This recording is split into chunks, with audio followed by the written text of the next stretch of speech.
Never. You ain't never had a friend like me. Believe that. Cause you ain't never had a friend like me. See, at night I watch the sky, I take another breath, I smoke my new boy to the butt like it's the last motherfucker left. Just me and you evading enemies, let you get my last shot of Hennessy. Ain't never had a friend like me. Remember memories so vividly. Was once a little dust kicker, now becomes a G. Who can I call when they all fail? Collect calls to my dogs from the county jail, sending me mail. Heard the blocks in the same shape. Ain't nothing changed, niggas slanging at the same place. The same faces supposed to always hate our foes. This lifestyle is forever, watch the game unfold. Shedding crocodile tears just got life plus. And you wonder if these white judges like us. Just stay strong, we'll appeal, nigga, you be free.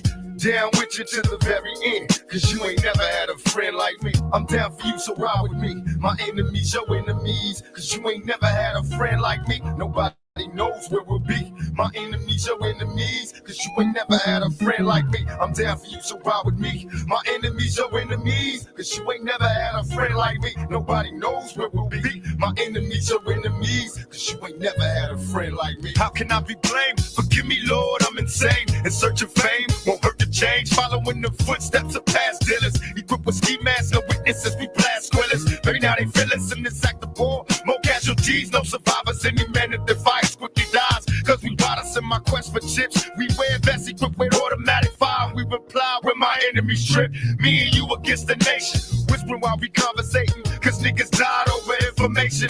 How much more can we take? Expect us all to break, the world ain't ready for us yet. So let's make Clinton pay. They never wanted us to make it.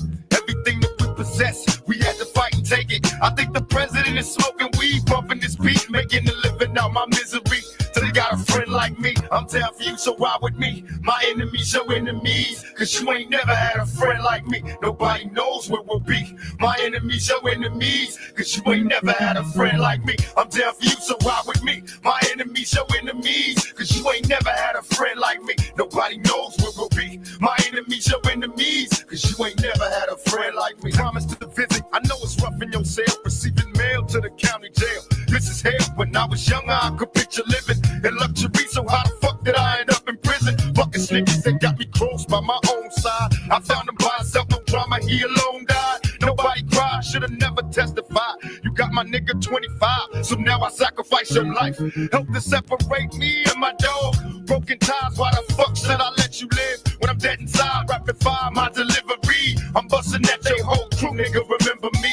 Hit up my outlaw set, then throw my pistol in the ocean. Ditch my ski mask and get the straight coasting.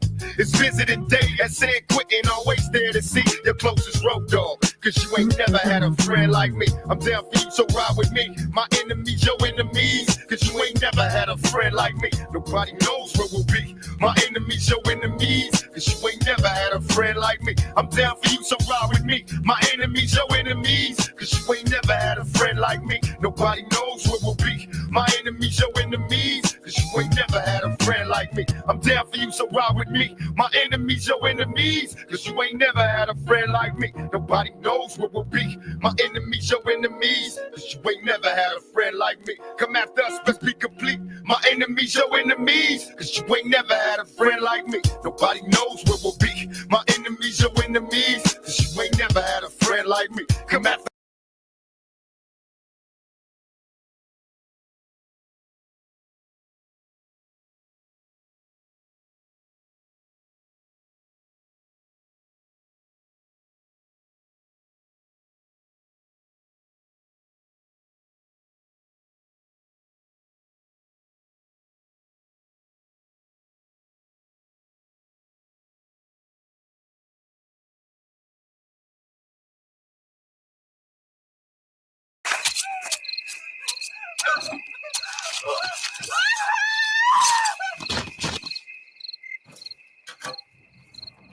Before I check the mic, I give it an extra swipe with a Lysol disinfectant wipe. Coronavirus in effect tonight. Antiseptics on deck, I got every type. I throw on my tux, then I give 0 fucks, then I act like a jock strap. Cut my nuts, then I check my ball hair. Make sure it's all there. They call the pallbearer. It's music to be murdered by, and why stop? Overkill like a pipe bomb in your pine box. You're all hitched to my cock. Went from punching the time clock to getting my shot and treated it like a cyclops. Like it's the only one I got. And my thoughts are like nines cock. Every line's obscene, perverted as mine. Got the dirtiest rhyme stock. That's why there's parental advising. Every time I drop, so throwing the theme to Alfred, I'll channel him like the Panama Canal. But how could I get up in arms about you saying trash is all that I put out? Bitch, I still get the bag when I'm putting garbage out. Plus the potty mouth, I'm not about to wash it out the filthiest. So all this talk about I'm washed up how preposterous. Because the cleanliness is next to godliness. It's obvious that it's impossible for me to be beside myself. And I'm about that capital like a proper noun. Still on top the pile. Got me sitting on numbers like a pocket dial. Quick to call you out on your bullshit. Don't make me give that crocodile. Cause if I do it, see you later. Alligator made it out the trailer. Then I made a vow to cater to no one. So hate I've gained about the same amount that's in my bank account. So here's some more shit for you to complain about. I say the bars that never slack but always get attacked. I think they're gunning for me. It's starting to feel like that. Like I'm marked. Cause when I rap it's like falling on my back in a tar pit. Cause I have this target on my back. Hell yeah. But if I ever double-crossed my fans and lost my stance, I'd probably pop 5 Xans, go in my garage, start my band, inhale as much carbon monoxide and exhaust I can, and doze off like, but odds like that with these thoughts I have, it's like a giant getting squashed by ants. If this is the test, the time I pass with flying colors, like I just tossed my crayons. Small, medium, and large size cans, sanitizers of all types, brands, cost 9 bands, which is a small price for Lysol wipes, and if my palms brush across my pants, I wash my hands. Shit. Hold on, man. Motherfucker. Happy birthday to... Fuck. I sit in silence in candlelit environments, sipping wild Irish while getting violent. Homicidal visions when I'm spitting like this, but really I'm just fulfilling my wish of killing rhymes, which is really childish and silly, but I'm really like this. I'm giving nightmares to Billie Eilish. I'm Diddy side bitch. What the fuck? Hold on, wait. I'm Diddy side bitch. Oh. I'm still East Side, bitch. So till the E&D, Cincy PMD, been giving y'all the business. DRE and me, from the MMLP to MTB&B. Bitch, it's 2020, you still ain't seeing me. So call me Santa Claus, cause at the present, I out-rap them off. I'm at the mall, got your bitch in a bathroom stall. She can suck a basketball through a plastic straw with a fractured jaw. My dick is coke checked, she wanna jack it off. I'm so far past the bar, I should practice law. Mentally, I'm fucked up, generally. Duke's a hazard car. Get the cadaver dogs, cause this is murder, and you get murk. This music about to kill you. This chicken hit my phone. She said, chirp, chirp. I said, hut, hut. Hike your skirt. Then go eat some worms, like the early bird. What the fuck is love? That's a dirty word. Make me fall in it. It's not a girl on Earth or any other planet. That's a world of hurt, and I won't buy a designer. Cause I don't pander, but I'm back with so many knots. I need a chiropractor, and it's the final chapter. Cause I'm either frying after, or they gon' give me the needle like a vinyl scratcher.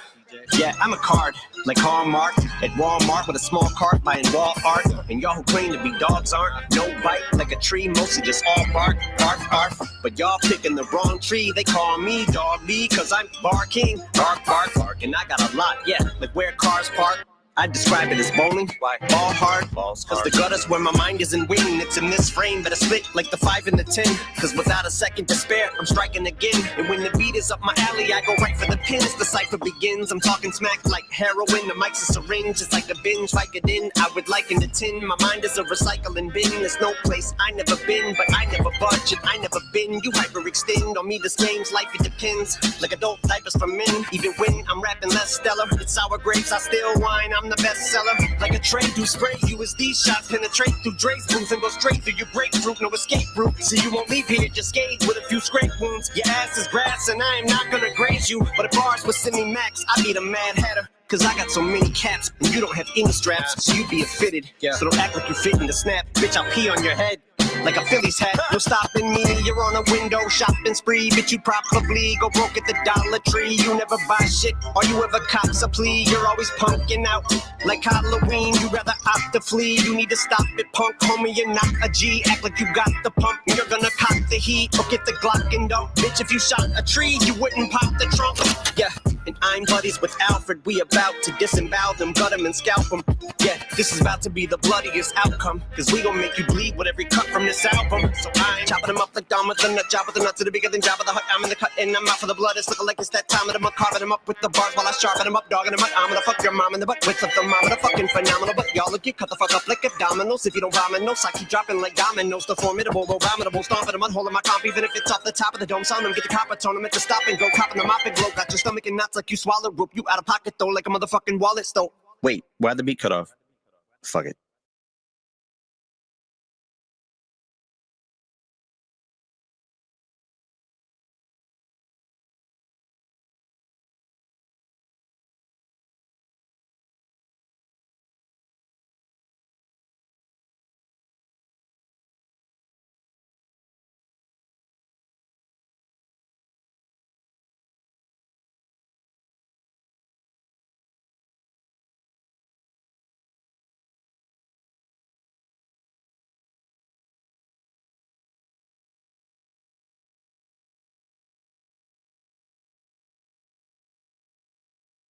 The red-headed adopted. My fucking head's brain dead, get it, I lost it. Med fetish, I was fed lettuce and sausage with the side of Valium poached eggs, relish and frosted. Flakes, skulls, arms, legs, skeletons in the closet. Elephant man's relics, pelicans feed off them. He's awesome, telekinesis through Steve Hawking. On him all lines cause he's crossed them. Didn't mean to rape Portia, but she forced him. He had no other choice, she had a chance to divorce Ellen. His head aches, you see more swelling. His brain is exploding like a C4 melon. 86 of voting whores in need your smelling. Cause Shady sick his clothing fucking reeks, you're telling. The police on him, he's walking like Igor yelling. Fuck him, he's back on the same shit as before. Well, I'm the SLIMSHADY. I'm HIGH, yeah, that's right, baby. Ha! You may think he's just a wacky, wild, and crazy guy, but Shady be this way till the day Shady dies. So here we go, let's go, see go. With the sociopath, with the hokey flow. Better watch when you walk home from the grocery store. And don't act like you never seen a ghost before. Now here we go, let's go see dope with the sociopath with the 44. Better watch when you walk up from the grocery store and don't act like you never seen a ghost before. Well, I'm the FIFTYCNTI, get HIGH, yeah, that's right, baby. Hi, you might think he's just a wacky, wild, and crazy guy, but 50 be this way until the day 50 dies. I kill a bitch with a potato pillar for the skriller. I'm finna skin a sinner, dick rock like Bruce Jenner. Long time, it turns me on. I like Netflix. Sip, piss, eat shit. You're working my nerves. Louder now, come on, bump, bitch. Hi, I'm Shady's Cody. Shady done rubbed off on me. Yeah, bitch, bone me before he used the chainsaw for me. After you see my GU in a pine box, we will see you when you can't believe it's me again. IBIGTIMEKILL, very WELL. Go to hell, RUNTELL. I'm coming, straight dumbing with my gun in hand. There's no options, I'm POPPIN. You're dying, Doc's still trying to save you. If you survive, I'ma show you what the gauge do. I'm the type that's well, I'm you the can say to. SLIMSHADY. I'm HIGH, man, just wait till they see mine. Mother FUCKINCHAINSAW. What are you crazy? Hi, you smoking THC? I got the GHB. Here comes the vagina finder with the ESP. Man, I've been trying to give Rihanna my new STD and have her screaming OMG, HELP, like CHRISBROWN while I LOL. You know what kind of trouble you in? Well, FYI, I'll beat her like a couple of men. Then we'll be BFFs and become a couple again. It's like that, y'all. Hand me the hacksaw and blah, blah, that's all for that pussycat dog. It's like this, y'all. Hand me my pistol. A couple uppers and downers and some crystal. Here we go, let's go, see go. With the sociopath, with the hokey flow. Better watch when you walk home from the grocery store. And don't act like you never seen a ghost before.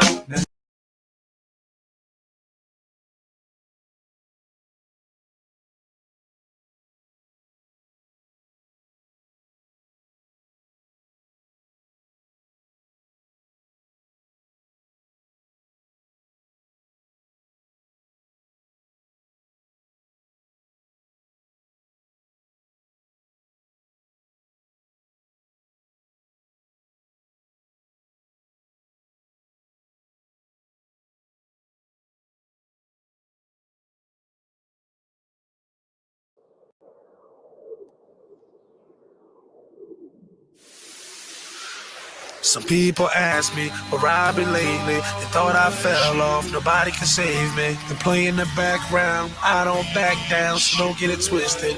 Try to play me. First I'll come out, they underrate me.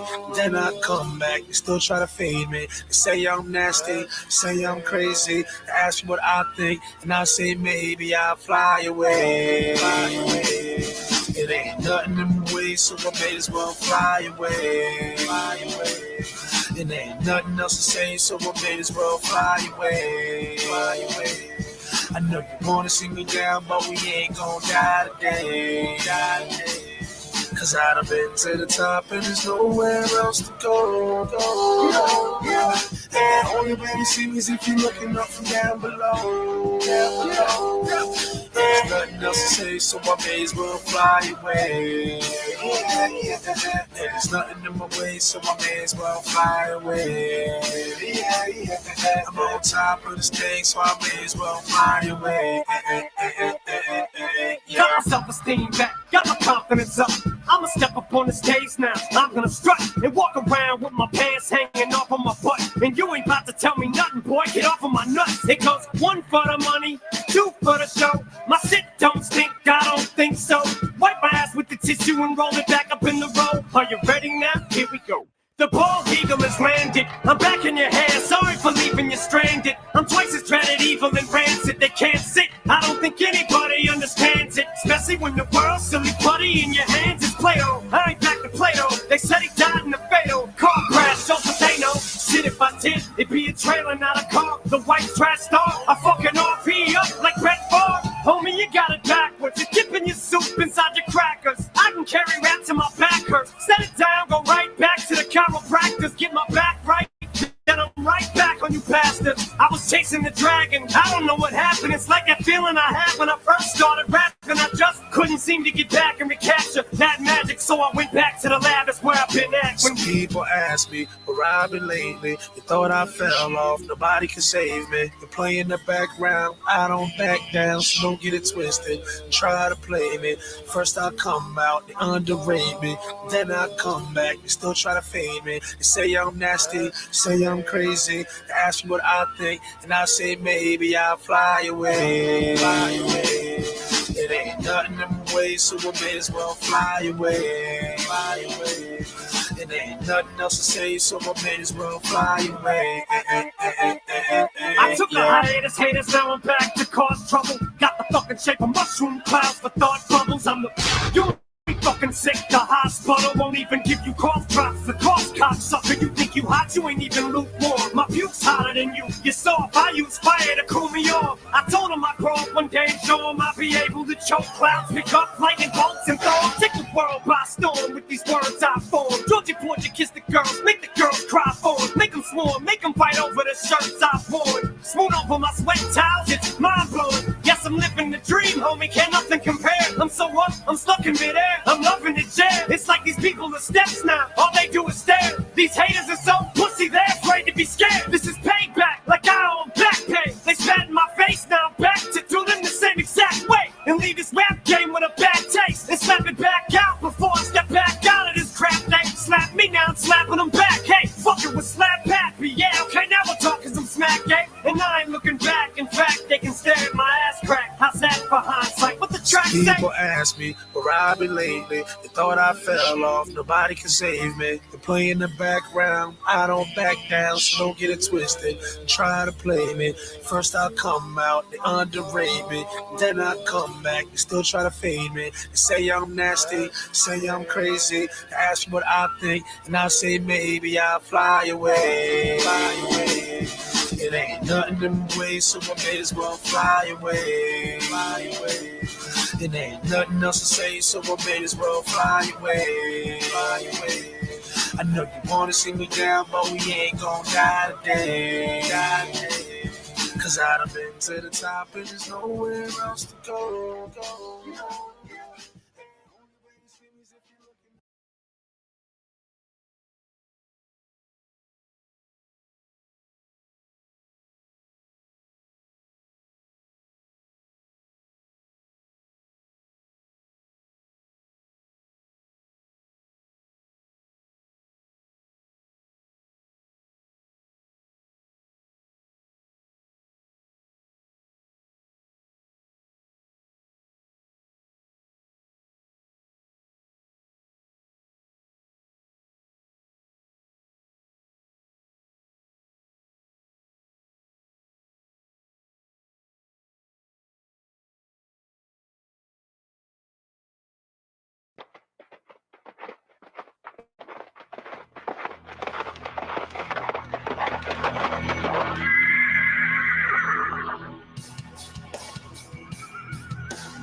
Welcome to Wrestle-Tea.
Welcome, everybody. Welcome to Wrestle-Tea. You got me and Miss Cleo. We're about to hit you with some good old motherfucking wrestling talk. We got tonight Luna Vachon story, as well as the mass transit incident. Then we're going to take you to some good old wrestling clips since it's the Wrestlemania weekend. So sit back, relax, and let me and Sis take you away. Let's get it. Let's go.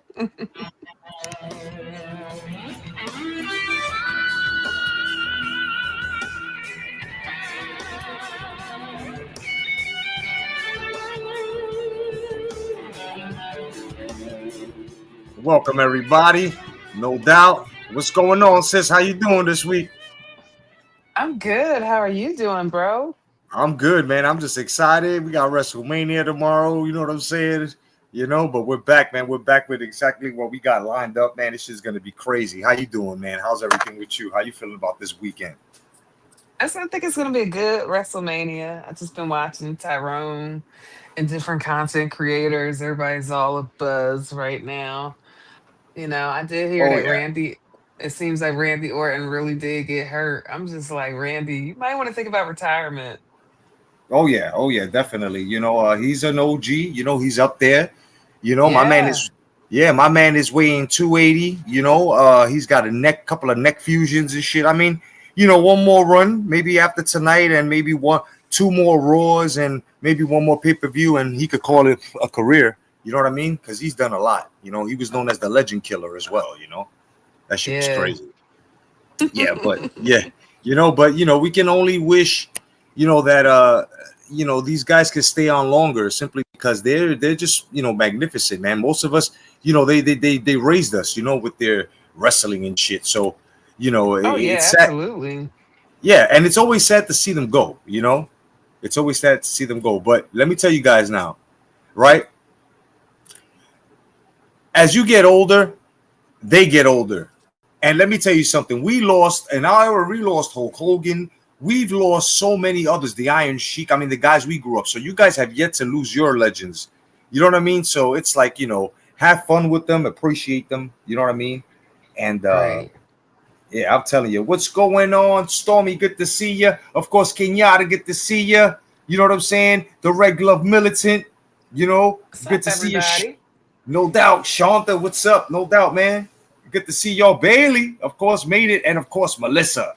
My sis, what's going on, y'all? Yeah, so we're about to hit you with a couple of wrestling clips. You know what I mean? But before we do that, we want to ask y'all, if you don't mind putting it in the chat, what era did you grow up watching? Did you grow up in the golden age, which was, the 80s, where Hogan, Iron Sheik, Andre the Giant, Roddy Piper, or did you grow up in Your House era with Shawn Michaels and Bret Hart, or did you grow up in the Attitude era? where you had a bra and panty matches and the Divas and Stone Cold and Two era for the win. yeah, right.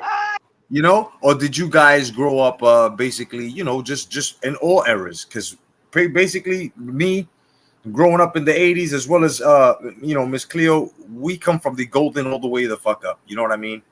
We come from all them fucking places.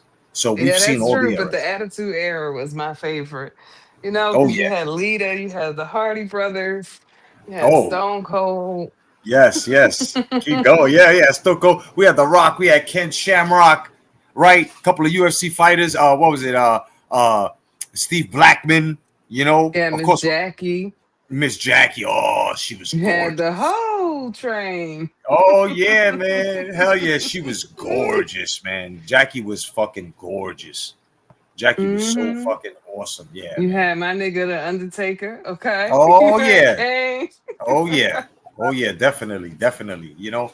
So we want to take it down memory lane and show you a couple of these posts that we got off of Instagram. We figured that you guys would appreciate this because it's showing you exactly what wrestling used to be and what wrestling can be today. And with rumors going around that Vince McMahon is coming out, and we're gonna cover that, a little bit on the podcast. You know what I mean? We just wanted to show you exactly what we used to see, as we got older, what we used to watch and the stuff that brought us joy. And of course, there's nothing wrong with that. There's nothing wrong with anyone who's in their 50s, in their 40s, and 30s watching wrestling. Okay, nobody said that wrestling couldn't be watched, or wrestling had to be you had to stop watching wrestling at a certain age, because at the same time as our kids grew up, we might take them to a couple of events. You know what I'm saying? So it is what it is. Have you taken any other kids to any wrestling events, Miss Cleo, ever? Yeah, we went to SmackDown.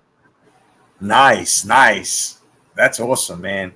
And if anybody else went to any type of wrestling events and anything, please throw them in the chat, man. We'd like to know. Red Glove says he grew up in the Attitude Era, but he likes the Golden Age. Oh yeah, he likes when Mankind was thrown off the Hell in the Cell. Oh yeah, that shit was crazy. That Hell in Yeah, the that shit was wild.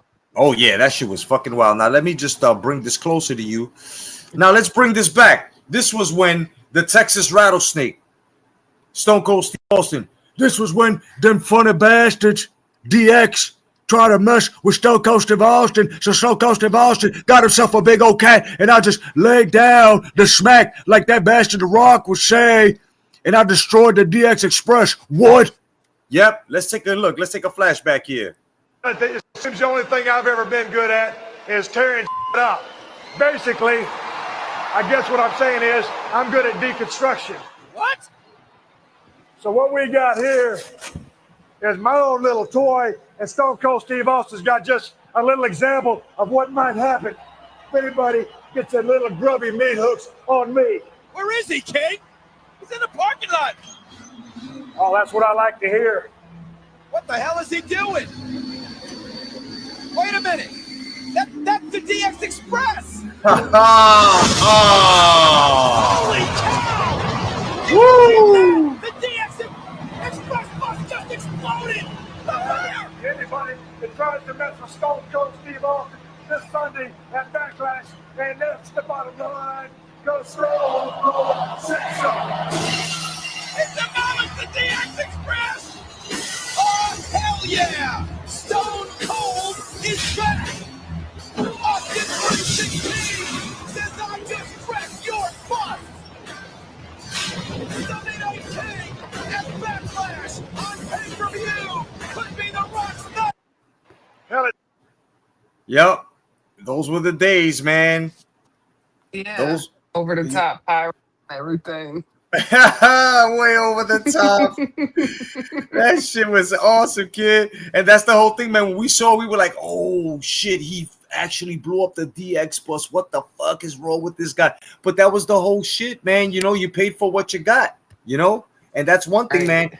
Yeah, like nowadays, they got you paying thousands of dollars, to sit in the front row, you know, and you know, a lot of people can't really afford that shit. So now what happens? What happens is that, you know, you don't get what you paid for. Shit, we did. Look at that, bro. We got shows from that were happening outside the arenas, inside the arenas, in the locker rooms. The most y'all get is probably street fights in the locker room area. That's about it, you know? So This is watered down now. Ugh. yes, very. Oh yeah, definitely. Let's see. Man, they put it Yeah, on Netflix now, but I still don't see anything that's like, yeah, I had to go to a subscription program yeah. because it's still kind of watered down. Oh yeah, definitely. Yep, that's right. Yep, that's right. Kenyatta, she said Stone Cold was making an example out of him that night. That's right. You know, Hmm. hell yeah. And let's see, Stone Cold Steve Austin's music was inspired by bulls on a parade. Oh wow, that's crazy.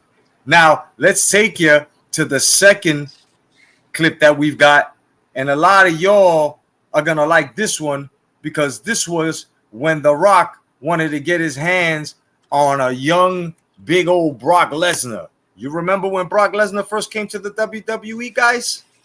How big of a fucking ox this man was? No neck, you know, like some people we know around here. You know, the only thing is this is the only thing his was more muscular. But now that we've gotten it closer, let's take it to the action, everybody. No doubt. Wait a minute! Brock Lesnar!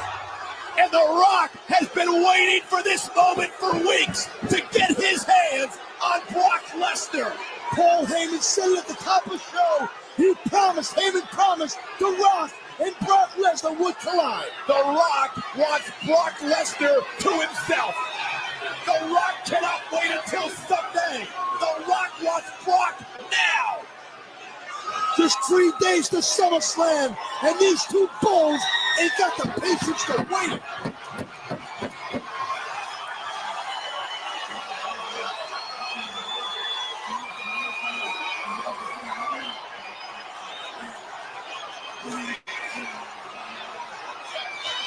And Lesnar's bringing it, and here we go! And Brock Lesnar immediately going for the injured ribs of The Rock, driving that shoulder into The Rock's ribs. Lesnar just bringing that big, thick shoulder, folding The Rock in half, driving it right through his spine. The Rock writhing in pain. The champion's in trouble. The challenger making a statement. And here comes The Rock, the people's champ, battling back. The Rock, the board laying the smackdown of Brock Lesnar. Lesnar's pumped. Rock is pumping Heyman, using his brain, trying to stop Brock Lesnar. Wait for SummerSlam. The anticipation is at a fever pitch. The Rock and Brock Lesnar collide Sunday. Wait a minute. Oh yeah, and that's one thing. That's one thing. The Rock is the most electrifying man in sports entertainment. You know what I'm saying? That's one thing about The Rock, and I've got to give The Rock his kudos that when Stone Cold packed his bag and he left because he needed a surgery and needed a neck fusion, The Rock held it down along with Triple H and The Undertaker and Kane and Chris Benoit and fucking Eddie Guerrero, may he rest. You know what I mean? You remember that? Yes, I love that clip with, yeah, I do. And I love that clip with Eddie Guerrero's daughter. Oh yeah, man. You know, Eddie Guerrero's daughter has grown up to be a very, very beautiful young lady, you know, and she's doing her thing, you know. Oh yeah, definitely, you know. And just want to welcome y'all to WrestleMania weekend, you know. Sorry. Want to welcome. It's turn up time. That's right. You know, want to welcome everybody on in. You know, salute to Bruce Gas, my bro. What's going on? No doubt, Bruce the Relic. What's going on, my brother? You know what I'm saying? We got Shanta the Amazing up in this motherfucker. We got the Red Glove Militant. No doubt. Okay. Giving motherfuckers the Violator. If you know, you know. You know what I'm saying? Of course, we got the Amazonian. That's right.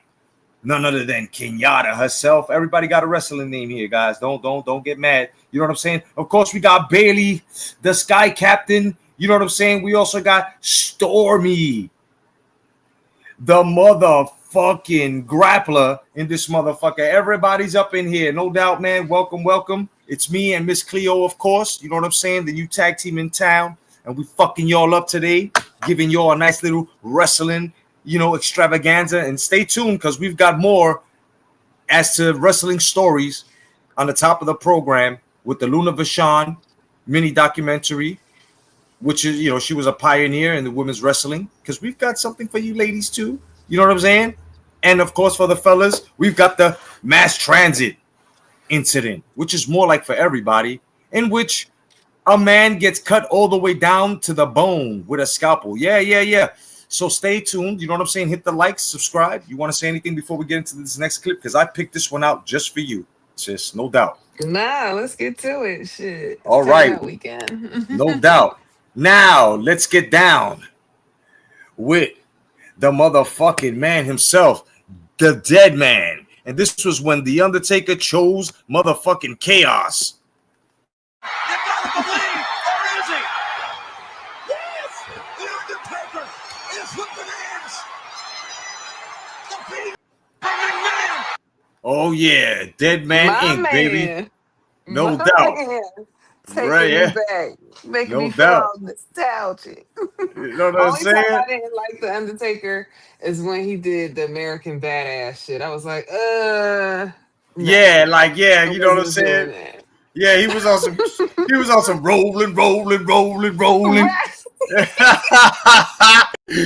remember leave that. Limp Bizkit alone. Fred Durst, leave it alone. Just leave that to DX, okay? They should Hell more yeah.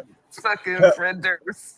Hell yeah. I remember when The Undertaker came out, bro. He was the most fucking scariest thing in professional wrestling. His first match was at Survivor Series going up against, brother, Jimmy, the Superfly Snicker, brother. That's right, man. And I tell you right now, next week we are going to bring you that story on Monday. That's right. Yes, that's a good one. Oh, yes. You know what I mean? And let me tell you something, man. The Undertaker used to come in, bro. Oh, yes. With Paul Bearer. My Undertaker. That's right. He will destroy you. And then all of a sudden he'll come out. When the gallows are empty and when everything is dark, all the crows are crowing and all the bones are rotting and all the flesh is rotting. It is I, the Undertaker, coming out of the soil, deeper in the levels of worm sperm. I am bringing to you the most darkest defeats ever. And when I get my hands on you, you will have no other choice than to rest in peace. And his eyes used to go back and shit. Come on, man. Yes, that was the best. He had the best entrance, though. I'm telling you.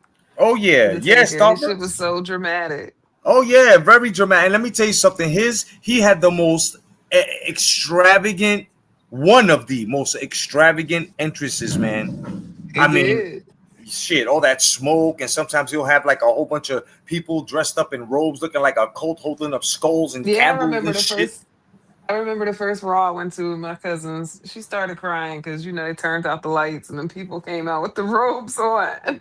Oh, yeah. Hell yeah, and then man. Kane came out and it turned off red and shit. And she was I'm like, girl. Yo, when Kane came out, son, his brother, when we found out he had a brother and Kane came out, he was more even awesome, bro. The Big Red Machine kid. It was amazing. I'm telling you, bro, and come to find out years later, motherfucker's name is Glenn, and he was the mayor. Man, what Kentucky. the fuck? That shit was crazy. Motherfucker, JBL was a stock market genius. I mean, these guys got careers. They got shit to fall back on. These guys weren't dummies. Look at George the Animal Steel. He's one of them old school guys. He used to have the green tongue and shit. He was a college professor. Like, what the fuck? Alter egos. Shit, they had fun. I'm telling you. Oh, yeah, definitely. Now, this clip is one of my favorites, okay? It's one of my favorites, and I'm going to tell you right now. Hold on. This is one of my favorites, okay? All right? They labeled this one when your friend owes you money and you see him in the supermarket, right? This was one of the best ass whoopings. Matter of fact, hold on. I'll let him say it himself. These are one of the damn best ass whippings I've given anybody while shopping. What? Booker T happened to be one of the biggest suckers that I've ever seen. in front of these damn eyes. I picked them apart. I hit them with eggs. What? Milk. What? Tenderloins. What? Chicken cutlets. What? Pringles. What? What? That's right, man. These are one of my favorite motherfucking little matches. Check this shit out. That's one of the best ass whoopings I've seen given. You know what I mean? And yeah, you know, and he hit him with a frozen pizza across the head. You know, I thought he was gonna hit him with the salami stick, and he hit him with the pizza across the fucking noggin. Like, you know what I'm saying? And it was frozen, so that shit could have gave him staples had he hit him wrong. You know, Right. you know. It's so funny to watch Stone Cold with his cats now on his farm. Okay. Oh yeah, man. He's and his racing and stuff like that. You know, racing his ATVs and his little fucking them off-roads golf carts and shit like that. And he's got a racing team too. Like, he's doing well, man. He is, but he crazy about them damn cats, Poncho and Macho. Oh yeah, I'm like, oh my goodness, not Poncho and Macho. Poncho and Macho. Yep, man. Yeah, I'm telling you, man. These guys are they're retiring. You know, Stone Cold's like what, 64 now, 65. You know what I mean? Yeah. You know, we got to see him 30 years ago. Think about this. The shit we're watching him in the ring, that was 30 years ago. Seems like forever ago sometimes. Right? It's crazy, son. Yes, that was 25 to 30 years ago what we're watching, The Undertaker. All the clips we're giving you, man. Okay? So embrace it. Let's go to the comments real fast. Let's see. Starbucks goes, I must admit, I don't know anything about this, but I am listening and learning. No doubt, Starbucks, me and Miss Cleo and myself are here to educate y'all. No doubt, kid. You know what I'm saying? No doubt. Yeah, talk the mess. Hell yeah. And Red Glove says, I used to hate JBL. Hell yeah, man. I used to hate JBL, but let me tell you something. His clothesline from hell when he was with the APA. Oh my goodness, him and Ron Simmons. Damn. Oh man, those guys, bro. Those guys were lethal together. The APA, man. Oh, those guys were fucking like great. the APA. I couldn't see. Hell yeah. You didn't like the APA either? Mm-mm. Them motherfuckers was crazy, bro. I used to love them fucking guys, man. APA was dope. Now let's take it to another clip where Stone Cold. It was basically a four-man elimination match, and it was Chris Jericho, okay, Stone Cold Steve Austin, Kane, and Chris Benoit, the Rabid Wolverine. And this is when Stone Cold lost it because the ref kept getting in his fucking way, and he decided to stun the damn ref. This is a fucking crown jewel here, okay? This is a fucking crown jewel here. Check this shit out, guys. I think I remember this match too. Yeah, this was off the chain. Get him off the tag! Austin off the tag! Wait a minute! There was a tag! Even I saw that! But the referee saying there wasn't a tag! I didn't see it! He was already with his ball! The referee was going to chain out and Austin will have none of it! Austin going to work on Kane and the referee again! Wait a minute! Stop the referee! Austin's on the charts! He's blown his top! Austin can't stun around! Austin's crossed the line! Stone Cold out of his mind!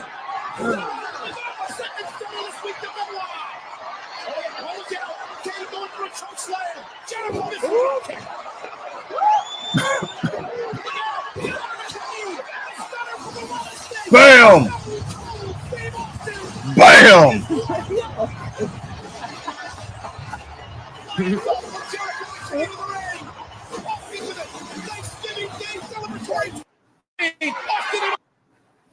You know what I'm saying? You know that. How many? That was 4 stunners, bro, in one sitting. Are you kidding me? Gave ass kickings around the table.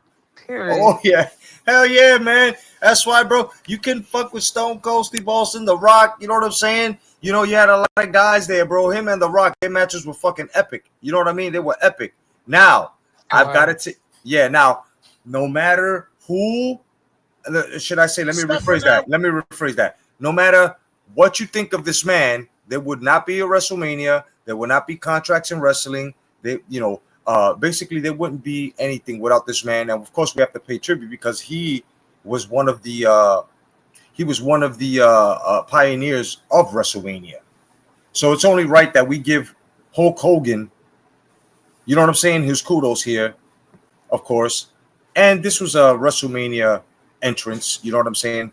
And of course, we were all Hulkamaniacs before, you know, the bullshit. You know what I mean?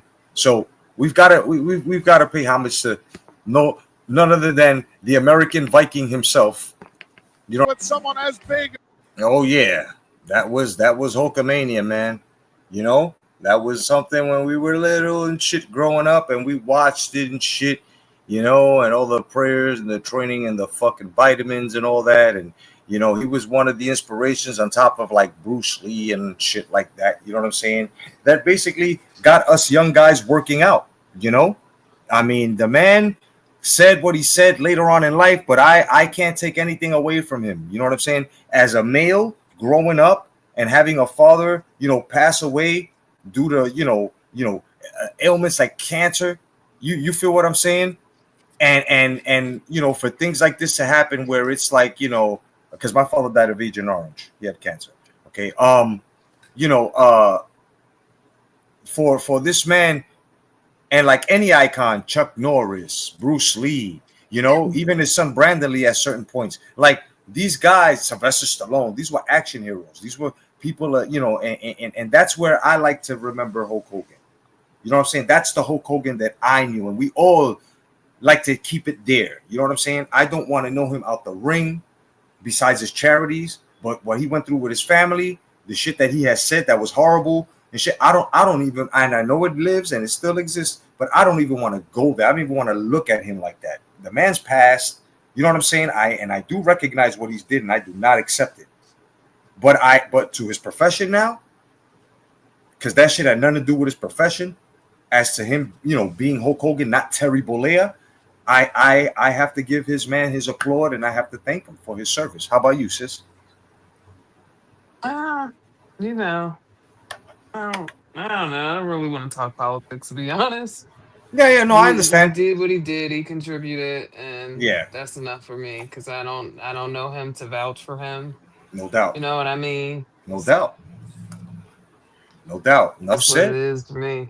There we go. And that's how we're cutting the mustard. Okay? No doubt. So don't y'all be in the bushes waiting for, is somebody gonna sit? No. We said how we feel. Anyway, now we want to show you, right? You know what I'm saying? We said what the fuck we said. Now we and Miss Cleo want to open your hearts and your feelings to something tender right now. Okay, this is the only time for a long time that we're going to get tender. Okay, all right. We want to show you something as to charitable work by these titans in the ring. Okay. Now we're gonna show you a clip. Oh, I'm so sorry. There we go. We're gonna show you a clip to where Dwayne "The Rock" Johnson pays a visit to a very young child who's into fundraising. Yeah, this kid has saved other children's life, you know, fundraising and shit like that, you know, for their medicines. Awesome, isn't it? You know, they Isn't do a this? lot of they do a lot of Make-the-Wish Foundation stuff during WrestleMania time and throughout the year, but really during. Oh yeah. You know what I mean? And John Cena, I think he has the Guinness Book of World Record for doing the most Make-a-Wish Foundation visits, right, or something like that, sis. I think. Yeah, he's a big patron to Make-a-Wish. Yeah. You know, and so is Roman Reigns. And Roman Reigns, yep. And Roman Reigns. Follow their charity efforts because, you know, I like philanthropy. That's awesome. And this little kid, he's a young philanthropist himself. You know what I'm saying? Look at Miss Cleo right there on the light. You see, she's a wrestle head. You see her? She be peeping, son. No doubt. Yo, but yeah, Starbucks, let's see. She goes, I always wondered if these fights were choreographed. Oh, yeah, they're choreographed. And the way they call the moves during like certain spots in wrestling. So it's like, suppose we're tying up, you know, like, you know, we tying up and we're making it look like we're struggling. We're somebody is telling somebody, okay, I'm gonna throw you to the ropes and then catch a clothesline. So and then I would throw you to the ropes and you catch the clothesline. Then when I'm picking you up, I put you in a headlock and then you tell me what you want to do and shit like that. And you know, that's why they're stuntmen, they're athletes, and they're actors. This is how I see these athletes. You know what I'm saying? Because these guys, their bodies, their stamina, these are athletes. You know, these are fucking athletes. You know. But let's take it to this tender moment where The Rock pays this kid. You know what? I'll let you get into it. I'll let you watch this. Watch this. Sorry, it won't be a second. Hey. Hello? Hey. Oh, hello? Have you got the right room? I think I do. I'm supposed I'm to not sure. doing my interview in here. Do you want to take a seat and I'll just find out if this is the right room that you're in? Is that okay? Thank you. I'll be a minute. Sorry, Jacob. Hey, guys. Hey. All right.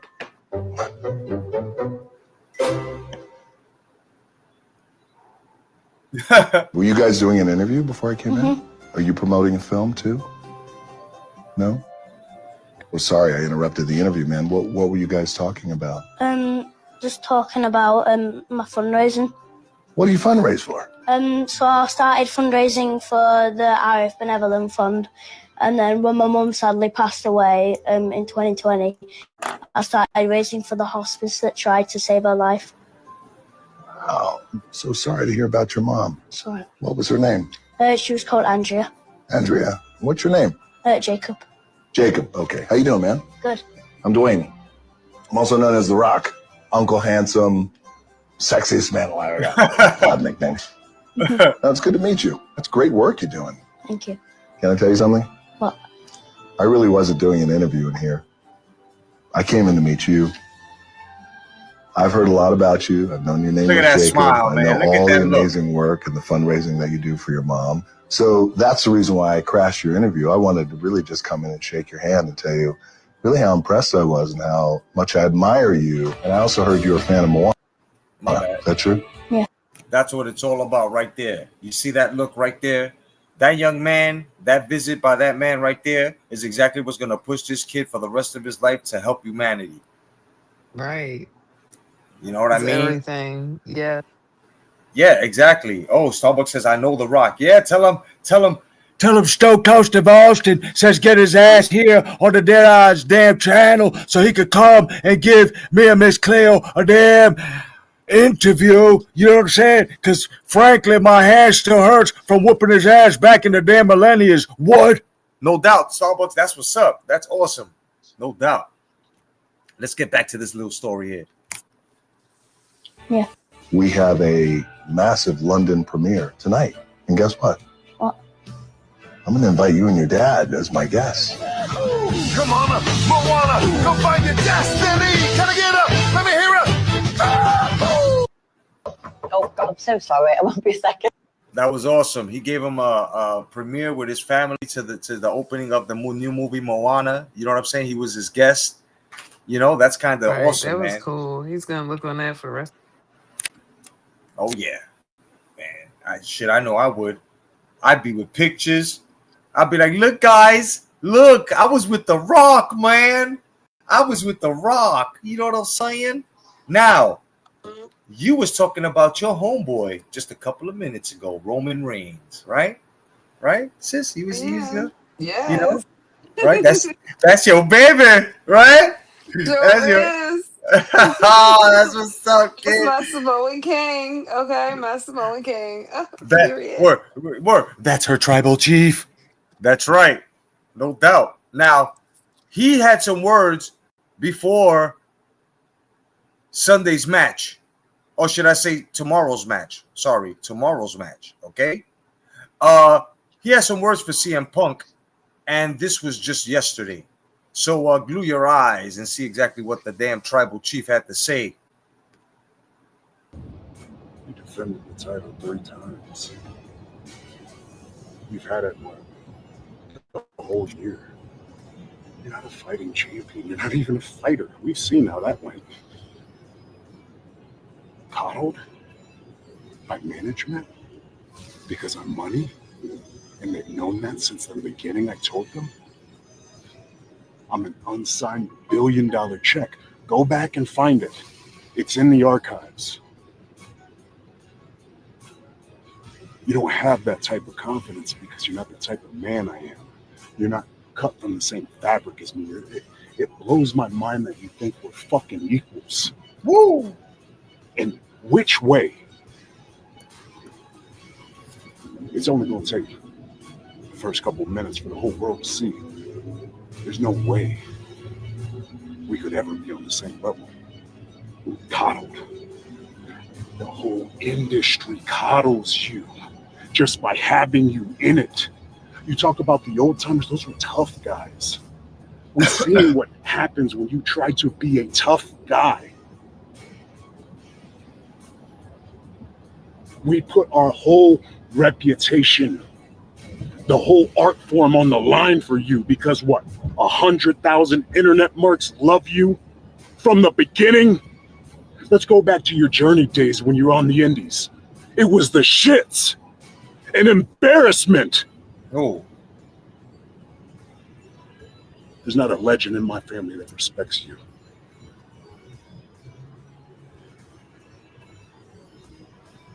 You're the reason we don't let marks in the business. Whoa. Keep my fucking name out your mouth. Woo! On Sunday. It ends for you. Damn, son. Them's is Damn. fighting words. Them's is fighting words, kid. Keep his fucking name out his mouth, son. And that ain't on no Will and Jada shit either, son. You know what I mean? Isn't Roman Reigns the Rock's cousin, acts of the Red Glove? Yes, he is. Yes, he is. Yep, he sure is, man. He sure is, you know. And well, we're gonna show you one more clip, and then we're gonna segue into of course, you know, some quick wrestling news, which are only two topics, and then we're gonna go straight into our documentary. You know what I'm saying? And besides, we have just begun Wrestle-Tea. That's right, motherfuckers. We're only an hour in, okay, and not even because you know you're minus the 15 minutes from the music, you know, the intro. So yeah, we've been here for a minute. So calm the fuck down. Everybody hit the likes. Sit back. If you got to go pee cocky, do it now. You know what I'm saying? And well, yesterday one of the Usos, Jey Uso, went over to the Cameron and Mace podcast, and Mace, I mean, should I say Cameron, was a bit testy with Jey Uso, and I have to say that he disrespected Jey Uso, like, you know, he was being kind of funny with him. So basically, yeah, right. He, like, you know what I'm saying, he sort of disrespected him.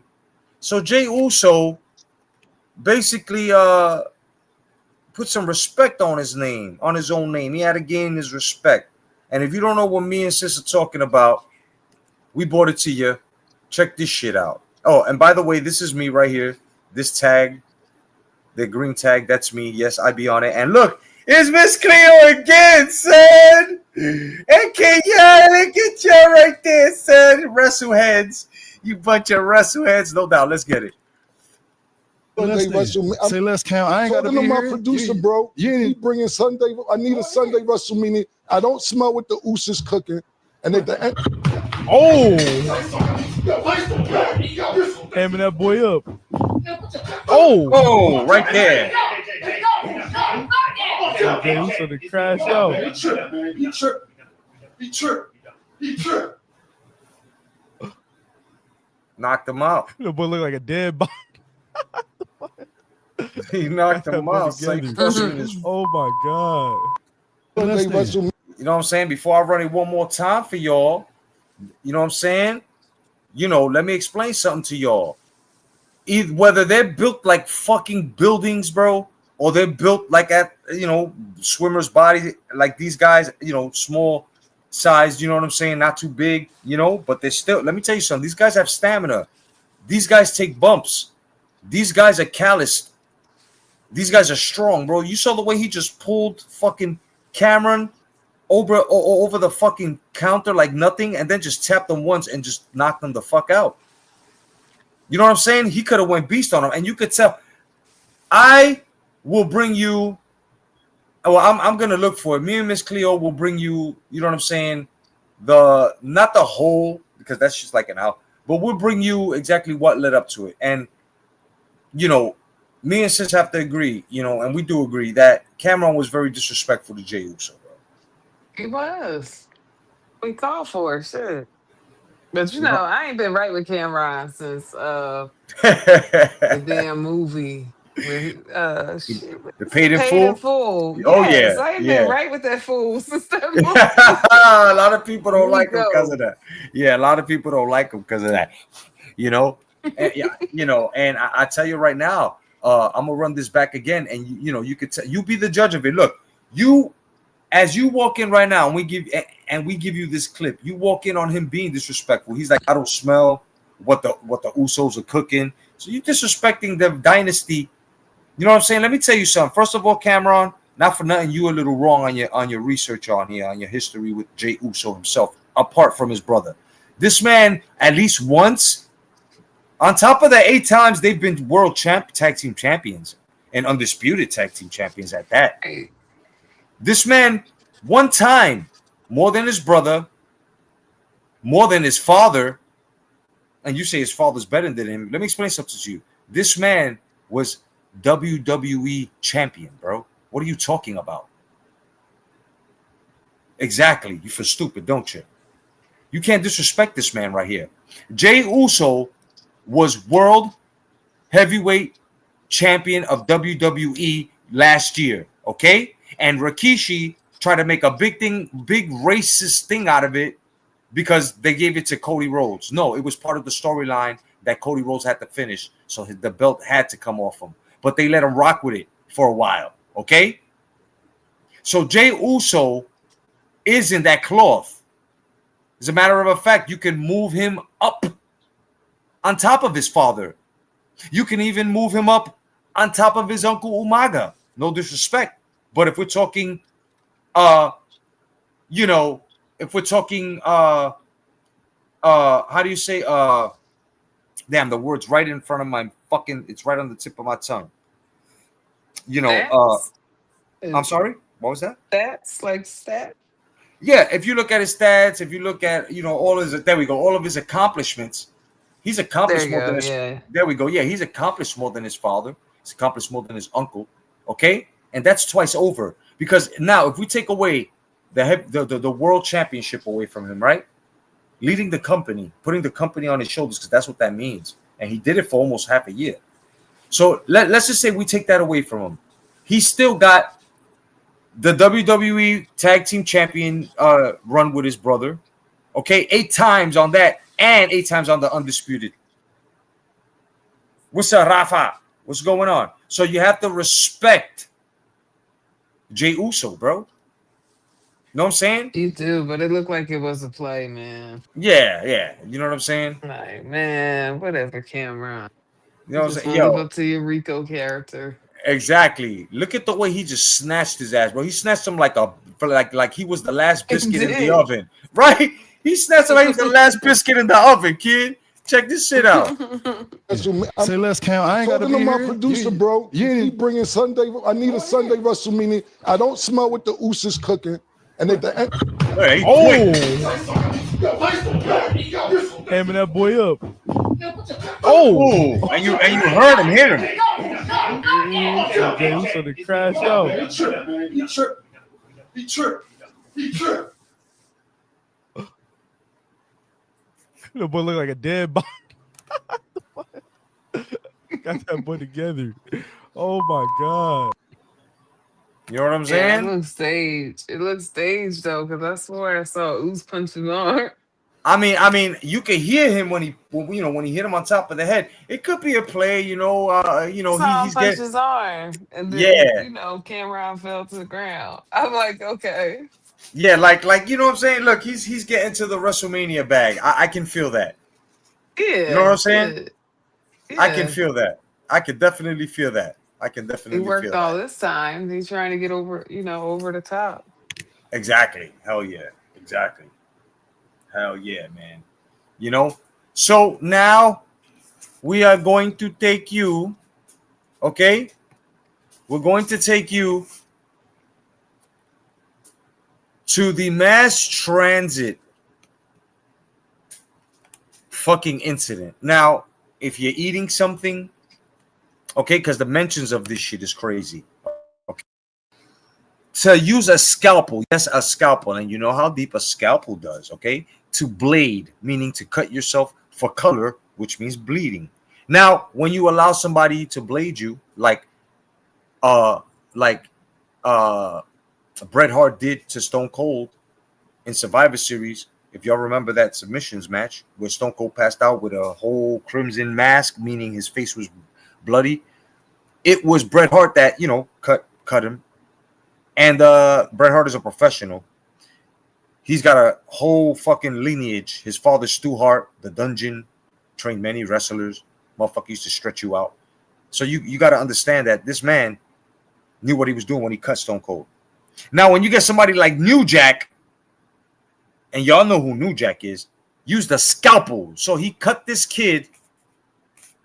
Okay, and mind you, this kid, yes, kid, not a young boy, but kid meaning in the terms of him being a young wrestler.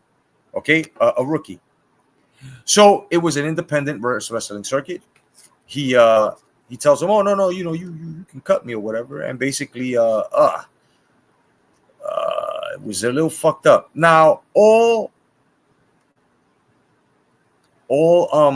you know, credits and stuff goes to Maven Huffman, and you all know who Maven is, which was the winner of the Tough Enough contest when, you know, you were able to become a WWE wrestler if you went through Tough Enough. Well, he's got his own podcast now.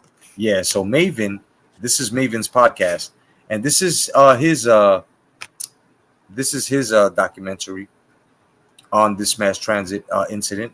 Okay, now you can pick up from the story what you may, but one thing's for sure: your stomach's gonna turn, not because of visuals that you're gonna see or anything like that,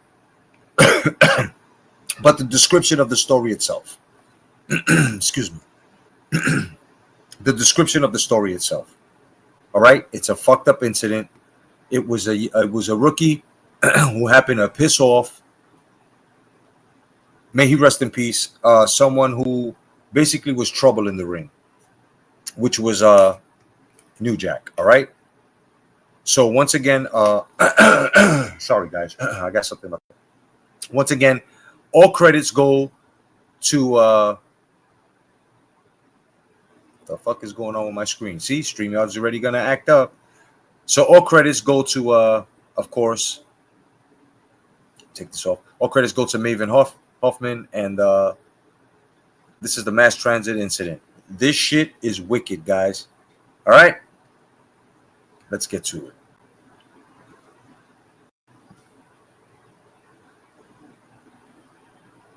Had to be rushed to the hospital. Joining me today, I have Mass Transit's tag team partner, Devon Dudley. He's going to break down everything that happened in the match known as the Mass Transit incident. Ralph Unreal, welcome, my brother. Yeah, I knew it was you. What's going on, kiddo?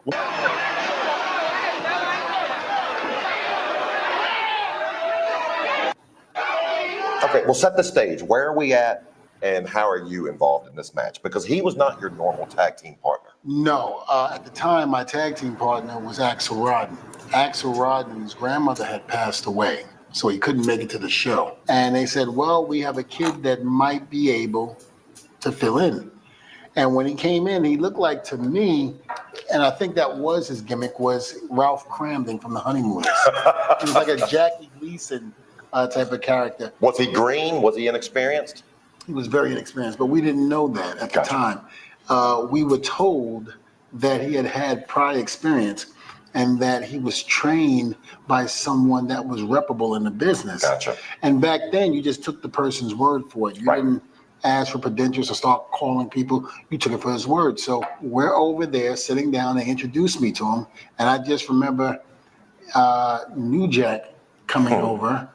My bad, guys. I just want to point something out. If you look on top of Devon's forehead, you will see all the scarring from the blading that they've done to themselves. Those scars will never go away unless they get a skin graft plastic surgery, meaning they got to take skin from their body somewhere and try to have it, you know, surgically fucking repaired and shit. And if you take a look, all that black scarring that he has there, the dark tissue there, that's all like Abdullah. The thing is with Abdullah, he would cut himself, so that's why it was still looking like the white meat and shit like that. That's why his immune system was compromised. He was passing fucking Hep C. He's retired, so his shit closed up, of course, but you can see the scarring. Just wanted to point that out next time you look at Devon's forehead. And sitting down, and I just remember right before he sat down, I go, "Oh, please, kid, don't say anything bad, please don't." And he's like, "Hey, how you doing? You know, I'm Mass Transit. How you doing? So, listen, I have this idea, and I would like not the way to start a conversation." And the minute he said that, I knew it was downhill from there. You're new to the business. Who was the veteran in that match? The Gangsters. Okay. Was New Jack and Mustafa. Gotcha. They had been all up and down Smoky Mountain territory with Jim Cornette doing their thing, and they were very successful. Gotcha. One of the things we're taught early in our career, when you learn and you're out working with someone else, keep your mouth shut. Especially if he's a veteran. Listen to your veteran. Let them guide. Let them tell you what's going to happen in the match. If they bring up something you're not comfortable with, speak up. Tell them. But definitely, you're not in a position to tell them what's the match is going to look like. Now, Devon, everybody knows New Jack's reputation. Mm-hmm.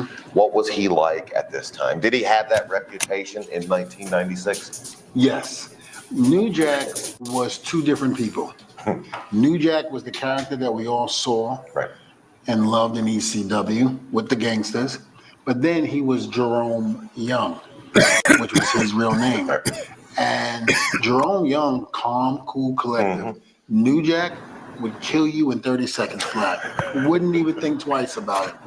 Going into this, he definitely had the reputation because he had done some damage at Smoky Mountain Wrestling when he was there, him and Mustafa.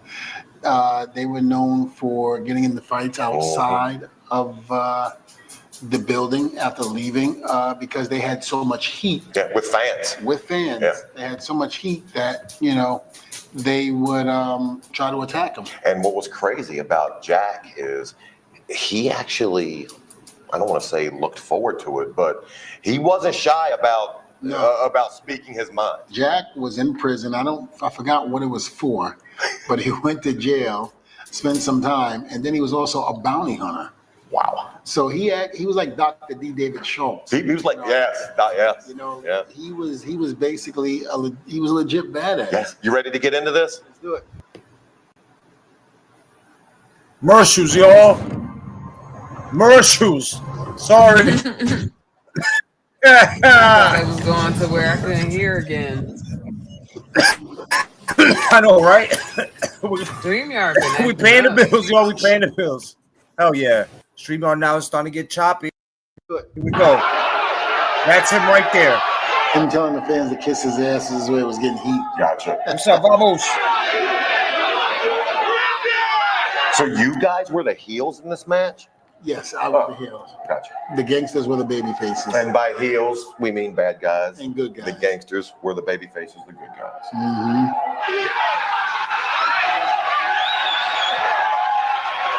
And here comes the Gangsters.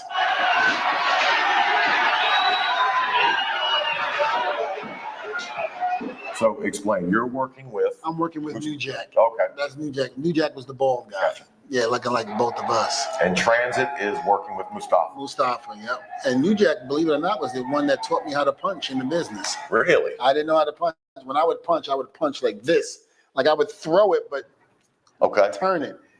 New Jack said, Devon, come here for a second. He was like, come here, this is what you do. You take him by his head, you hold him, you rear back, and you go straight ahead. And I was like, well, what happens if I hit him in the head? He goes, fuck him. Hit him in the head. That was Jack all the way.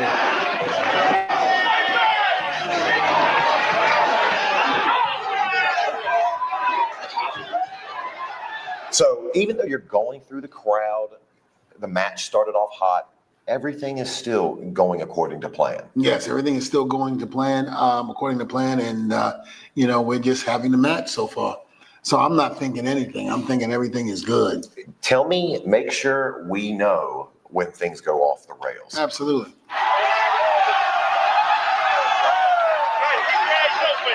Welcome, everybody. Welcome to Wrestle-Tea with Miss Cleo and myself, Jay Cotto the Jedi, no doubt. We are in the Yes. second half, no doubt. We are on the second half of the podcast. I want to welcome each and every one of y'all. Please hit the like, subscribe, and share. If you want to donate to the damn channel, you're more than welcome to. Just look at the pinned comment at the top. You can do it through PayPal or Cash App, whatever you want. You don't have to. You still can come hang out with us. Otherwise than that, let's get this shit on. When you worked with Jack, it looks like he's, I don't want to say stiff, but because you and I have worked together, and I'm stiff. You've called me out on being stiff before. Well, that's why I'm retired. You're welcome. And by stiff, I mean solid. Hit hard in safe places. Yeah, absolutely. I mean, Jack was good for that. If he liked you, he would take care of you. If he didn't like you, it was going to be a long night. Lace your shoes up. It was going to be.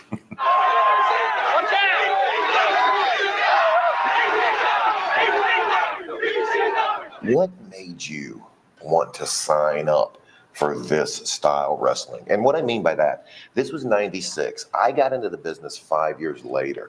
And in that short 5-year span, so much changed. This was, I don't want to say a thing of the past because I was coming in with a different company, but this is just a different business altogether. What was the alluring aspect of this? I never wanted to be in ECW. Okay. I was scared to death of it. I was bouncing in a club one night, and they had TV monitors all around the club. Mm-hmm. And of course, they knew I was an inspiring wrestler. Okay. So they would turn on wrestling any chance they got. That was a light that came on late at night. ECW happened to be one of them. And I remember seeing Cactus Jack pick up a barbed wire bat and swing it and hit somebody in a commercial promoting ECW. Then I would see him put thumbtacks on the ground and pick up and power slam somebody. I'm like, what the hell am I watching?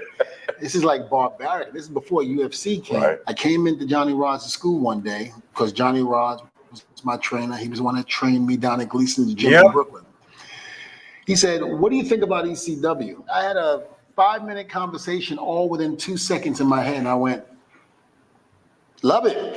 Love it. Absolutely love it. What was your true feeling? Because I figured that nobody else was looking at me, nobody else was going to give me a chance. So I need to go where I'm going to get the opportunity. Yeah.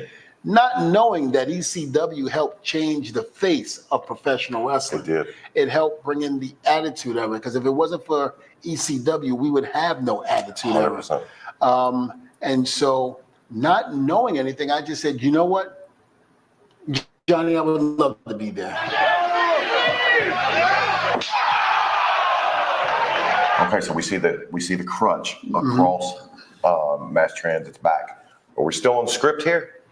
We're still on script here. At this point, I'm outside the ring, I believe. Oh, shit. And I was told to stay outside the ring. By Jack. By New Jack. By Jack. I just want to know the moment that Mass Transit realizes that he's in for more than he signed up for. Mm-hmm. Fucking Marshall. Sorry, guys. I'm pausing it. I caught it this time, though. Yeah. Like that. Sorry, guys. Got commercials. It's All okay. Right. Right? You're right. Paying the bills. Let's get it. Now, even that hit right there, I believe he was that wasn't stiff. Mm-mm. That's something you'll see every night at a wrestling show. And I'm trying to get back up into the ring, but then Mustafa comes and knocks me down. I think this is where, when he picks up the toaster and he's about to hit him in the head, I think this is where he realizes. When he picks up what? A toaster. A toaster. A fucking he picks up the toaster. And he realizes this ain't Kansas no more. So we see a toaster, we see a crutch, we see a trash can. These are all legit. They're real items. They're not gimmicked in any way, correct? Mm-hmm. Correct. They're not gimmicked in any way. And gimmick means breakable or anything to that nature. Fake. And so we're just in a regular match. This isn't a hardcore match. This is just what ECW was. ECW was hardcore in every match. Every match. What's he thinking? What's going on in his mind? I'm going to probably think that I picked the wrong match to get involved with. Is he thinking, Jack, this isn't what I told Jack we were doing? I think he said, this is not what Jack said he was going to do. Now, is New Jack mad at him, or is this just how Jack was in every match? I think this is how Jack was in just about every match, but I do think that Jack was a little disturbed with him. Just just because of what happened in the beginning. In the beginning in the locker room. Assuming that Jack cared what he wanted to get in the match. Yeah. Gotcha. You better be glad you were on his good side. Thank God. As a good tag team partner, you're trying to get in the ring. You're trying. And here's what happened. Okay. Oh, shit. All right, explain to me what we're watching. Well, he's got it's almost like a knife tied to a piece of wood that he probably duct taped on there. And now he's actually taking it. So this is a homemade weapon from Jack. A homemade weapon. It's like he's taking it and digging it in and then starting to go all across his forehead. And what people don't realize is, this is a real item. That's like he was in prison or something. And he made a shank. Yeah. And it's like he cut this shit. He dug it in. Imagine taking a razor blade, right? And inserting it in the skin first, right? By digging it, right? And then going across and cutting the person's skin as real slow as you go across, yo. Imagine all that meat that you're gonna cut through on his forehead too. Oh my goodness, bro. Like, no, trigger warning. You know what I'm saying? It's gonna get graphic, y'all. All right? A lot of y'all are squeamish and shit like that. All right, we're here to show you the real fucking thing here. Okay, we're here to show you things in wrestling. It's tea. This here is Wrestle-Tea. This is what me and Miss Cleo and this substance that we're bringing to you. This is what we wanted to bring you. This is some real shit here. This is shit you got to pay attention to. The whole moral of the story is you never talk to a fucking veteran of what the fuck you just entered in when they tell you exactly how to get by a fucking work day, because you never know. They might try to sabotage your work because you disrespected them. Can't go in there acting like you were there more years than them when you just started one day and they've been there fucking a whole fucking 20 years. You know what I'm saying? That shit will bother somebody. So somebody exactly. So somebody like fucking New Jack who didn't like what the fuck he said. That's I have an idea, instead of saying I'm here to work. What's up? Right? Making the veteran understand, okay, this youngster's here to learn. And maybe, just maybe, he would have gave him just a little room to add his idea in, which would have been an honor, right? But no, it's not the kid's fault, because at the same time, New Jack shouldn't have took it that far. If you ask me, this is criminal. What do you think, sis? Yeah, I think it's criminal. They up there taking it far, trying to hurt somebody. It's one thing to like try to spite somebody, but that's like maliciously trying to hurt somebody right there. Exactly. You know, you making shanks. Right. And let me tell you something. Starbucks, like all cuts are real, right? Like if you look at this man's forehead here on the screen, let me bring it in a little closer so you can see. Oh, I can't do it on this. Well, the man with the glasses, you see his forehead, see that dark spot? That's an area that if you look real closely, it's got lines on it, right? That's where they would take the razor blade and only cut themselves that small. The reason why they look so deep and lacerated like that and scarred is because those are the same cuts. It's probably got like, 10 of them. Those are the same cuts that they, whenever they get hit by a chair, they don't get cut by the chair. They have razor blades with masking tape at the end of it. So what they do is they hold the part with the masking tape on it and they scratch their forehead. Like they cut the first layer. So since they're sweating, the blood is pumping through their, through their body, because they're exasperated, running and stuff, and so that your heart is pumping your blood fast. So from a little scratch, you ever got pricked or scratched a little, and you panicked and made your blood rush, and all of a sudden a lot of blood comes out? That's because your blood is pumping fast. So when you're wrestling and you give yourself a little scratch like that with a razor blade, deep enough that blood is going to come out, when you're perspiring out of breath and your blood is pumping, mixed with the sweat as well, that shit looks like you need staples, but it's really a scratch. But this shit, he took that shit and basically cut. He could have scalped them from the front. He could have pulled his scalp up. That's how deep he cut him. You could see the kid's skull. So, yeah, that shit was bad. Yeah. So yeah. Really you know what I'm bad. saying? Shit. Oh You yeah. could have really hurt him. Hell yeah, bladed, exactly. So before we go, this is trigger warning we're giving you with this. Okay? All right. Here we go. know this was coming? Was this improvised? Was this, again, just Jack being Jack? I think this was Jack being Jack. I think Mustafa, I don't even think knew what was going to happen. That was his tag team partner. I surely didn't know what was happening. His father was at this match, wasn't he? His father was at the match, and he didn't start screaming about his son. You know what? Tell me when he starts. Tell me when.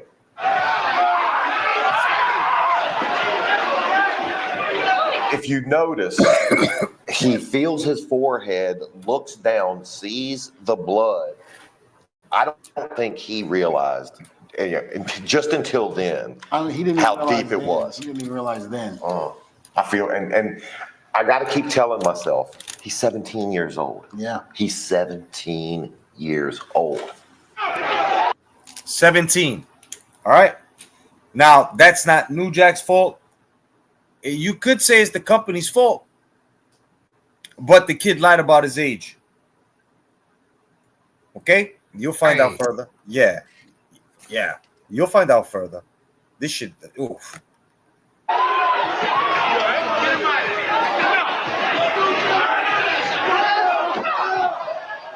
I'll give it to Mass Transit. He's still selling. In his mind, he's still in a wrestling match. It's not a wrestling match. Yeah. Okay, he brought the trash can down, and you're going to bring the trash can down as hard, pretty hard on someone when they're turned over. When you can bring it on their back, and he brought it down on his face. Yeah, but that was not even a metal one. That was a plastic one, which normally just bounce off. But the way New Jack, as you just saw, the way he hit him in the face with it, it bounced. It bounced, but yet I know it hurt. It had to. Of course it hurt. At this point, I think the father is starting to notice that things are going south. And there's part of it that you can hear him go, this is not effing right. This is my son. Right. Okay. Something's wrong. Gotcha.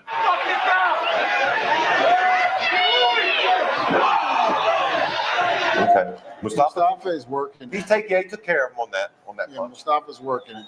Okay. Does he realize now that we're completely off script, or is he just going with Jack because he knows Jack? No, I think Mustafa at this point knows that Jack is being Jack and taking care of business the way Jack feels that he needs to take care of it. Gotcha. And it's not stepping in the way and not getting in the way at all with it. I don't think New Jack knew what he was going to do. I think New Jack just went with it. Whatever he felt that he was going to do at that particular point in time, that's what he did. And I think he was great, unfortunately for his opponents, at listening to the audience. And whenever the audience, would prompt him, he would do it. He would get more violent. Mm-hmm. At this point, are you realizing that this is, going not according to plan? Yes and no, and I say that because when you were in a match with New Jack, all you got was the finish that they were going to go over and how he was going to hit his finish on you. Other than that, that was it. That was it. So you really didn't know what was actually going to take place in a match with the Gangsters because it was such anarchy in the match. Right. All the craziness that was going on, you couldn't really do that in those type of matches. So I don't think even New Jack knew what he was going to do.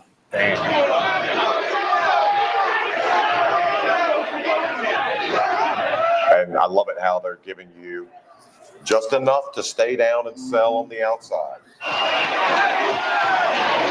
And this chair coming off the top rope was every bit of real. It looks it. And I remember I saw the blood gushing as he laid there. And I went to go get back up again, so they could stop me. And I said, nope. Oh, shit, man. I think he took it overboard, son. He went overboard. Sounds like it. Like he went too far. Yeah, way too far. Oh, shit. It wasn't even that was a wow, right on his face, and kid. as you notice, when he came down, he drives it over the face. And again, Mass Transit isn't on his belly, which would make it a little bit more easy to take. That's coming down on his face. It's coming down on his face, yeah. And I remember at that point, that's when I was like, something's not right.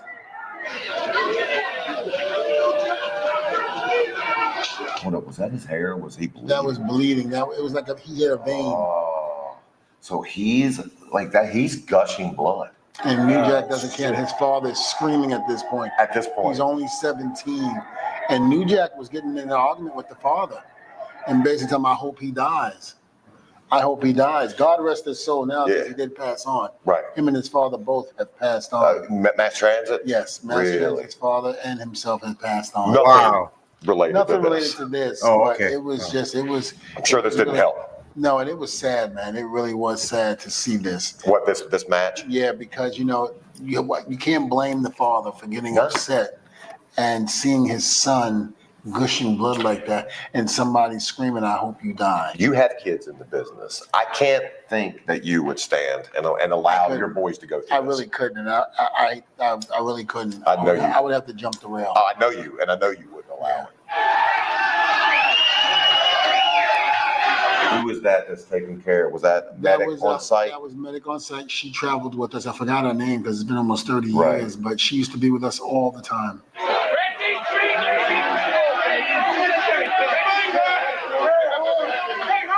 We see Mustafa walking around.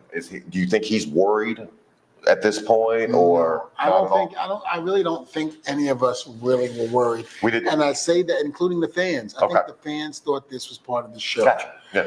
And why wouldn't they? They've been conditioned. They've seen this. They've seen this before. And then not to mention, I think Mustafa knew the kid had gotten a beating. But in professional wrestling, when you were a young boy, so to speak, in other words, when you were green, when you were new, you got your butt handed to you. Yeah. I don't even think New Jack knew.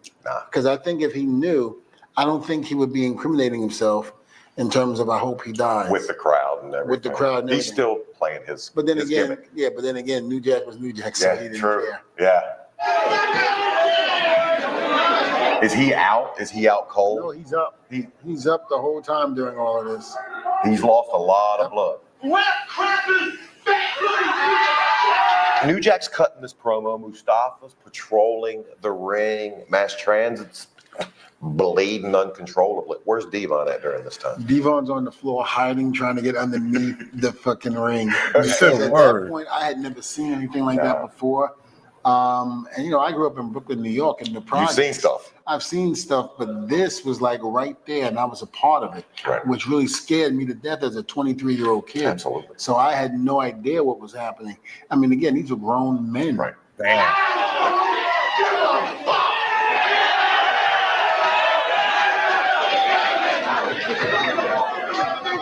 All right. You see Jack throw away the microphone. At this point, do you think maybe it's over? He's doing this to the father. Okay, so he's taunting the father. He's taunting the dad. He's doing this to him, and he's taunting the father. Is the dad at this point saying he's only 17? He's only 17. Gotcha. I still don't understand how he didn't jump the barricade. I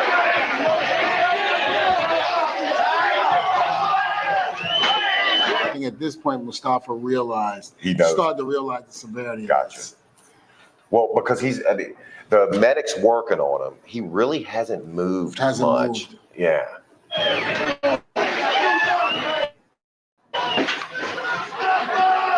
Ah, there we go. We have a Devon sighting. Yeah, I was waiting for everybody to get out of the ring. I bet you were. I remember I looked in the ring, I said, ooh, and I just remember going, nope, I don't need to be here. What did you see when you came in the ring after? I mean, actually, I don't think you were in the ring at all this whole match. No. You fought New Jack on the outside. Kept trying to get back in the ring, but they would stop me. They would get you. They would cut you off. This is the first time you've been in the ring. Yeah. What did you see? Describe. It's like being in an ER room. Have you ever been in an ER room and someone came in with a gunshot or a knife wound? And No, I haven't seen that. Yeah, and the blood is all over the floor. The gauze is all over the floor. That's exactly what you saw in the middle of that ring. So triage. You saw a battle scene. You saw Pretty much. If Mass Transit was okay at this point, you would be over there rolling him out, live to fight another day. Right. He still hasn't moved. Hasn't moved.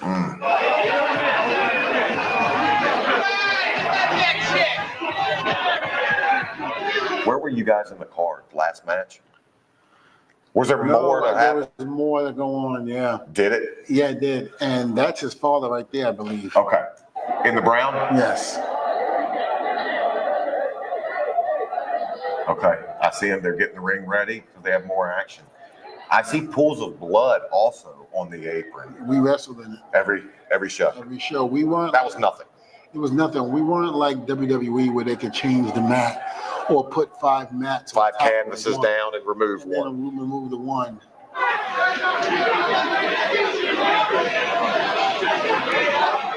Now, eventually, they get him off on a stretcher. Okay. And as he's on the stretcher, he's still in character. As they're filming him. Okay, there's the dad. And the dad is mad. Who's he mad at? He's ECW. Okay. The everything for allowing his son to go through this. Yeah. I mean, at this point, they put him on a gurney, they wheel him out. As they're wheeling him out, Tommy Dreamer is basically, trying to make sure everything is okay, which we know is not, but, he's being there. And he's got the middle finger up as he looked like, remember when Michael Jackson got burned on the Pepsi commotion? And he's in the stretcher and he's waving with the glove. Yeah, and all that. Yeah, he was like this the whole time. Okay. And he asked Dreamer, how did I do? So he's still worried about a job. Yeah. Wow. What's New Jack thinking backstage now? Is he concerned for the kid? No, but I think he was a little bit annoyed that the kid was actually put in the ring with us at that time. That green. Yeah, that green. Okay, we see the stretcher coming out. Yep, and there's the police. Wow. Crazy, y'all.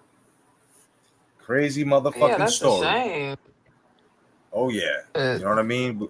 Yeah, we're coming to the conclusion of this motherfucker here, boy. This shit is crazy, man. The commercial. Oh, shit. I'm over here. Hell yeah, damn commercials. All right. What are the police doing there? Well, they're trying to assess the situation. Was it a match or was it an assault? Right, and I remember they came looking for New Jack, but Jack had already left.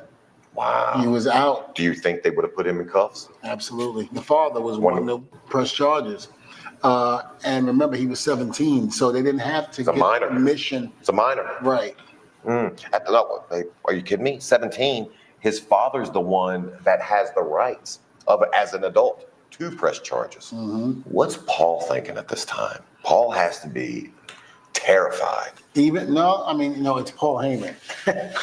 True. So you don't know what's going on in that head. Yeah. He could be thinking, like Vince in terms of that's good publicity. I was going to say, any publicity is good publicity. You never know what Paul is thinking. So I don't think Paul was scared by any means.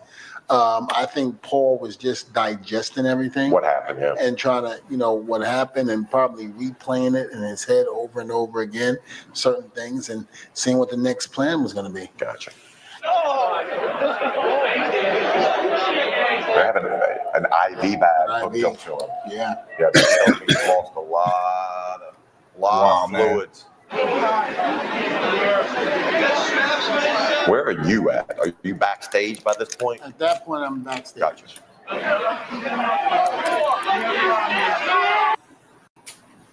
There we go. So now that we've seen it, Devon, immediately afterwards, what's the aftermath? What's the vibe in the locker room like? Well, it's kind of, silent. I think people were all surprised at what is taking place. And Jack's gone. Jack's gone, out the door. Him and Mustafa just left. Gotcha. Don't know what they were thinking or why they felt they had to leave, but they were gone. Gotcha. And then I just remember maybe a month or two later, I found out that the family was trying to sue ECW. Okay.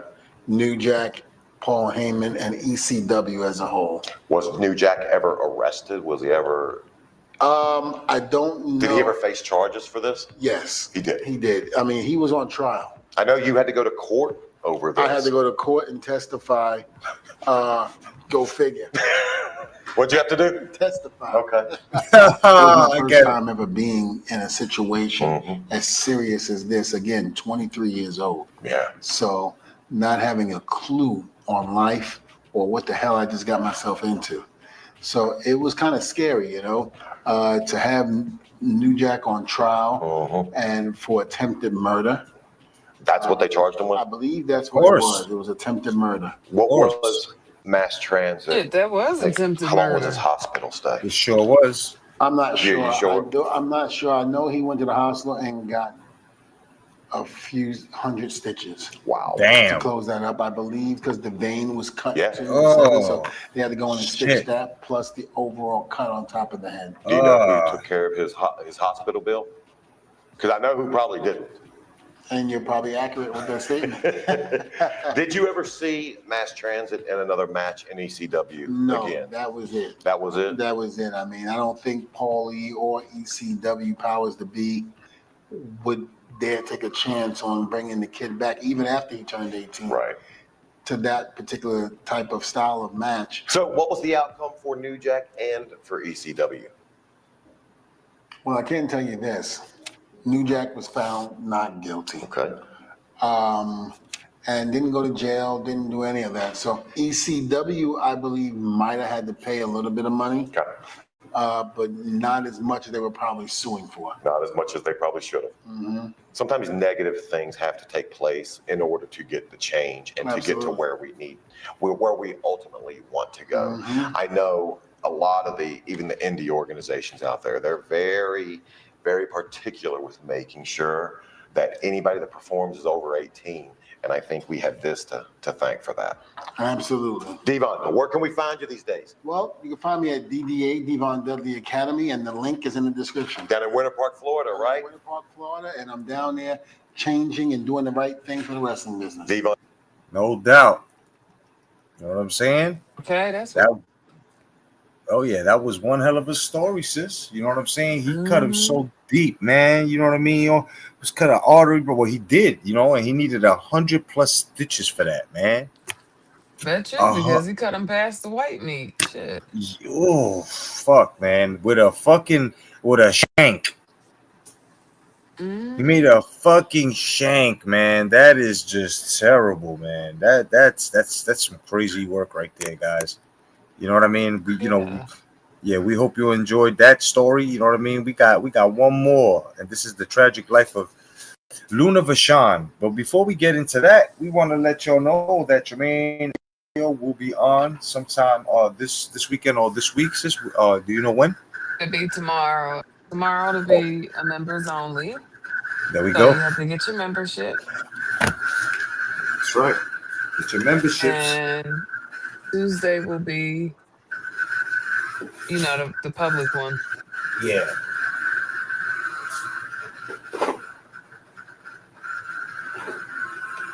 Yeah, that's no doubt. Come on for 1 second. It's gonna be lit. The memberships are worth it. We have different games coming. We have different content coming, including traveling.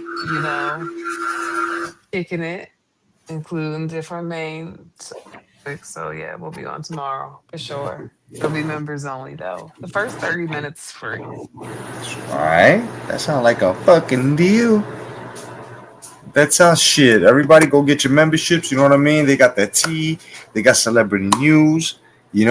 Go check them out. And let me tell you something. Their private memberships be off the hook, son. You know what I'm saying? I sat with them a couple of times, and trust me, man, there are things that, you know what I mean, especially in the celebrity world, that y'all want to catch up with, man. So just make sure that you go cop yourself a motherfucking membership. You know what I mean? And yeah, definitely. And also go check out their playlists, because sis has a couple of beginnings of cartoon series that she's working on. You know what I mean? She was one of the first ones to bring it out here. So you guys want to go check that out. She's the one that made the brand new cover page, by the way. You know what I'm saying? So I told her, thanks, sis. Now my channel has closed. You know what I'm saying? So so she hooked that up. She's no problem. No doubt. She's very talented. Like yes, very talented. And if you guys want any of her services, you know what I mean? Listen, don't be scared to reach out to myself or her. Take commissions. That's right. You know what I'm saying? She does work. Anything you need. Names for children. Anything you need, guys. We're open for business, of course. And don't forget to catch my car lives. I come on randomly, but a lot of people are catching on. I'm basically becoming accidentally one of the most entertaining motherfuckers in the car. You know, so it's pretty cool. You know, I'm gonna bring up that email and show you that somebody has been telling me that somebody's been saying, "Hey, you're pretty good in the car thing, man. Everybody's other cars are mediocre and sober." I mean, you know what I mean? And I can understand that simply because when you're sitting in a car, not a lot of people can pull out a conversation.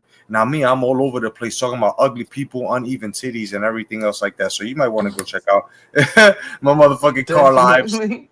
Yeah, you know. And also, you guys want to go check out my playlist. I have a lot of AI stuff there. That's where you can take kids. Go check out my excuse me, my shorts, my YouTube shorts, where you know you'll see a lot of comic book characters and things that I create and use for my own AI, and you know I just apply it to my photos. So you guys want to check that shit out, you know, as well. And you know, go check out the Sector album. It's out now. You know what I'm saying? It's over on the playlist, Jedi and the Sisters, you know, produced by Tremaine and Miss Cleo, you know, and go You check it even want out. me to get started on the state of the effect. You know what I'm Okay. saying?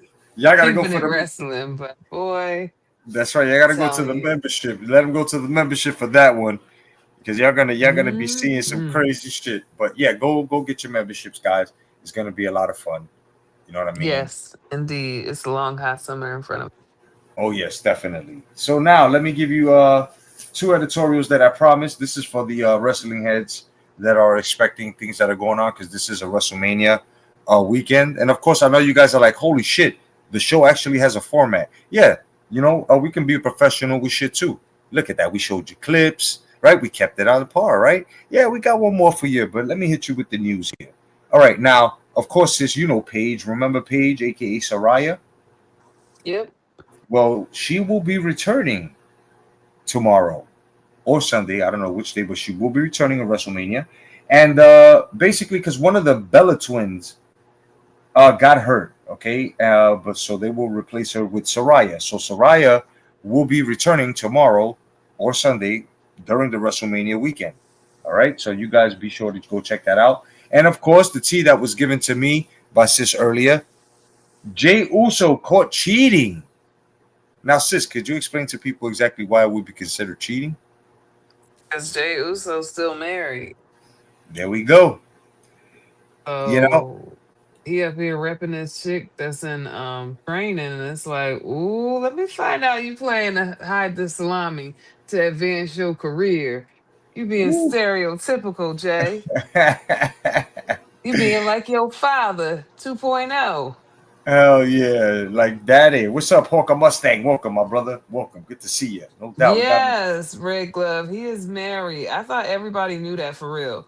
But I get it because I started to think maybe I was crazy. I was like, wait a minute. Is he married? And then I'm Mm-hmm. like, I saw this shit and I'm like, yeah, I thought so. Okay. Oh yeah. Tell it, sis. Tell it. Hell yeah. You know what I'm saying? Because they talking about girlfriend in training and he like up here fucking, in training camp or whatever. He up here repping her and everything. And I'm like, well, damn, what happened to your wife? Exactly. Like that was crazy, man.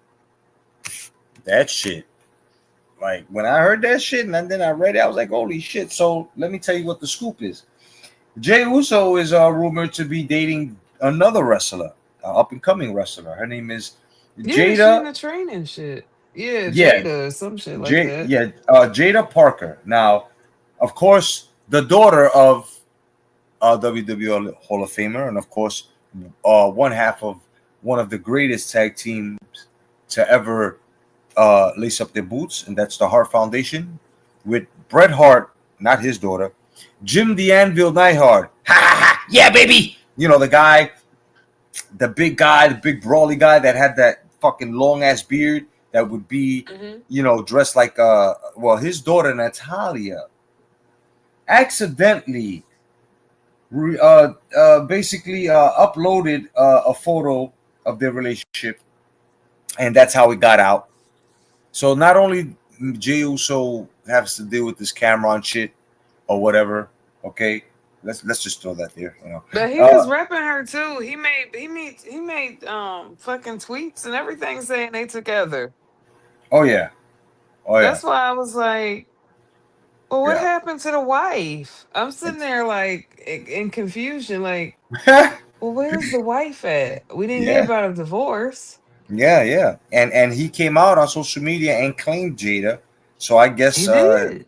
yeah, that was crazy. That was, me personally, I wouldn't do that till everything's finalized. You know what I mean? Because and then the other one can always yell infidelity and shit, and and you're fucked. So, but that's not us. We're good. I know my two Well, divorces. he got a problem with the bottle too. So Oh yeah. the Shit. other problem, he don't think correctly. Yeah. I mean, I just hope he gets his shit together because he's doing things. And Man, his behind the story is gonna be crazy. I just know it. I'm yeah, waiting right, for it. right. I just hope Lifetime don't pick it up. Right, Lifetime will Well, just they shit always come out, so it's probably gonna be Dark Side of the Ring from like yeah, years from now. yeah. Let that, but I just hope Lifetime don't pick it up because what they'll do is they'll have him wrestle for like the first 5 minutes and make it seem like he was a great wrestler, and then until he picked up the bottle. You know what I'm saying?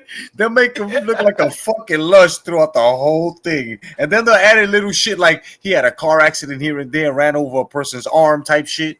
You know what I'm saying? Or some stupid shit. So let's just hope that Yeah, Lifetime Vice. crazy. Yeah, Lifetime is very fucking crazy. They be violating motherfuckers' life stories, bro. I would hate for them to do mine, kid. You crazy? That's a Jill's channel, right? Anyway, last in the news, the wrestling head news, of course. Austin and The Rock were rumored to be seen in Las Vegas because they have meet and greets. Okay, during this WrestleMania weekend, they will be seen tomorrow and or Sunday. So our question here is, will they be part of WrestleMania or are they just there for the meet and greets? Now, of course, these are two megastars. Of course, The Rock is part owner and should I say shareholder in the wrestling company, and then you got Stone Cold Steve Austin, who ain't gonna move from his I'm not moving from a damn ranch for no damn measly hundreds of thousands of damn dollars. It better be millions, and I'm just going there to sign papers. What? Exactly, right? It's not going there to just sign papers and photographs. You know what I mean? Not gonna give no damn autograph jock straps. You know what I mean? So you got to think about this. You know what I'm saying? You got to think about this. Why would they be there? Are they incorporated somehow from not last year's piece of shit of WrestleMania, but the WrestleMania before that, where The Rock, right? He was known as, and that was one of the greatest WrestleManias ever. I got to give it to you. That shit was awesome. When The Undertaker came back out, he came in as the final boss. Oh, that shit was awesome at the end. So could it be now that the final boss may come back and Stone Cold Steve Austin is going to come down and open up a can of whip ass? You know what I'm saying? And help Cody Rhodes. Oh, shit. That's going to be awesome, bro. Also rumored that Vince McMahon might be coming back. Okay? So it's like, we don't know what the fuck's going on.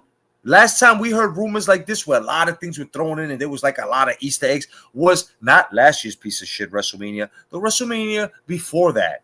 And I think that the reason why they're going to give us something like that is because they did their fucking homework. They said, okay, we can't give them woke wrestling, so we're going to have to give them the old-fashioned style wrestling. Now it's come to find out through the rumor mill, which happens to be fucking true. Triple H and Stephanie McMahon are not leaving WWE, but I think now Vince McMahon found out that they tried to fucking snake him. I think he bought a lot of fucking shares here, and I think he's got a say-so now. Not only that, I think Stephanie McMahon is going to be inducted into the Hall of Fame.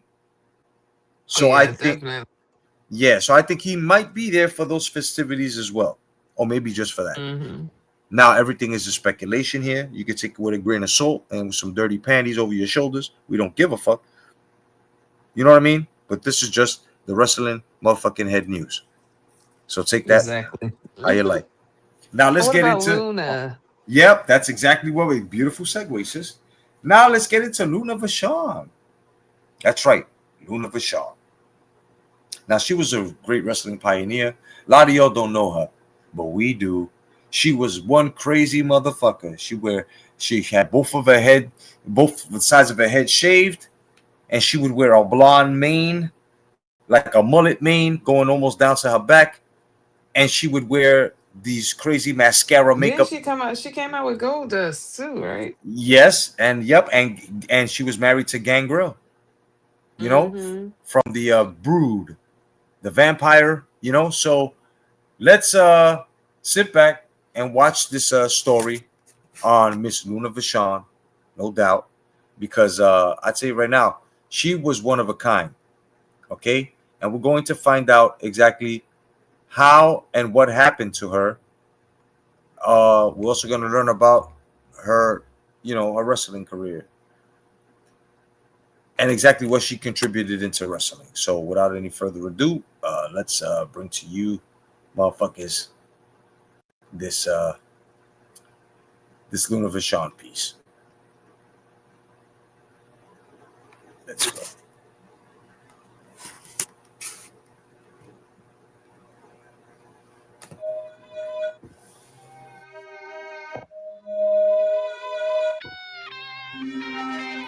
Oh, it's the wrestling list.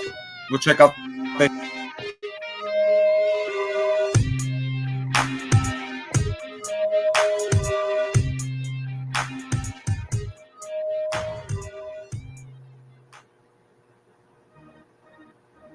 In honor of her recent legacy induction into the WWE Hall of Fame, let's take a look at the life, career, and passing of Luna Vachon. Luna's professional wrestling career should be celebrated, but we should also remember the struggle that was Luna's later life. Luna was a true survivor. Throughout the 90s, most women in the world of professional wrestling were little more than eye candy, designed by the wrestling industry to look good while bringing their male counterparts to the ring. But Luna Vachon was different from her female contemporaries. The adopted daughter of wrestling legend Butcher Vachon, Luna could actually wrestle. Gertrude Vachon, Trudy to friends, was one of the most colourful and eccentric women wrestlers of all time. She was billed as the daughter of Paul the Butcher Vachon, though biologically she is not his daughter. He always considered her as his daughter, even after splitting with her mother, Van, which was Butcher's second marriage. Trudy arrived in his life when she was 4 years old. I taught my daughter Luna how to wrestle and also sent her to Moola's wrestling school. She patterned her wrestling style and personality after Mad Dog and I. Luna became one of the most famous and recognized lady wrestlers in wrestling history, wrote her father in his second autobiography. Luna said, I grew up wanting to be part of this business so badly. It was in my blood, and all I wanted to do was become a wrestler. None of her relatives wanted her to wrestle, but she wouldn't take no for an answer after a childhood spent playing in the ring before shows. After a brief stint with Aunt Vivian, she was sent to South Carolina to train with the fabulous Moolah, and having hated working for Moolah, she eventually settled in Florida Championship Wrestling in 1985. In terms of storyline and character, mild-mannered reporter Trudy Heard was driven mad by Kevin Sullivan, eventually joining his Army of Darkness stable. Trudy Heard then became Luna Vachon, and the look and gimmick stuck with her for the remainder of her professional career. Luna Vachon worked predominantly in Florida during the mid to late 80s and done some work with Stu Hart's Stampede Wrestling in the late 90s before making her way to the WWF. In 1992, while wrestling in Puerto Rico, she tried to get David Heath a job with the World Wrestling Federation, which resulted in the WWF developing an interest in her. They hired her, but not without some complications. No one actually knew where she was. Even her father only knew that she was staying in Florida. The WWF actually hired a private investigator to find Luna. When she was found, she was working as a waitress at a restaurant. Luna's first WWF appearance was in April. I just want to say, in case y'all missed that, motherfucking Vince McMahon hired a private investigator, son. Like, how nobody knew where she lived except for her father, son. And Vince said, I've got to find that tattooed face bitch. I like the way she wrestles. Right. Pat, right? Pat, find that bitch and bring her to me. And if you don't, you gotta kiss my ass. That's it. You gotta kiss my ass. Remember the Kiss My Ass Club? That shit was hilarious. Yes. Let's get it. April 1993 at Wrestlemania 9, coming to the ring with Intercontinental Champion Shawn Michaels in his match against Tatanka, who in turn was accompanied by Shawn Michaels' former valet, Sensational Sherry. After the match, Luna attacked Sensational Sherry at ringside and later in the first aid area, then was arrested by security, starting a vicious feud between the two. At the same time Luna and Sherry were at odds, Bam Bam Bigelow had a confrontation with Sherry. This led to him being attacked by Tatanka and the two of them feuding. Soon after, Bam Bam announced that he had fallen in love and presented Luna as his main squeeze. He also Yeah, that was his endearingly wife. called My her bad, I his got it tick, mixed up. which fans combined with her name Bam to Bam. chant Lunatic. From then, Bam Bam was seen blowing kisses to Luna at the end of his matches, and in her honor, even included the moonsault, redubbed Luna. Damn it. Sorry, guys. I gotta stop this for a minute. I gotta retract something. I gotta correct something. Nothing wrong, you know.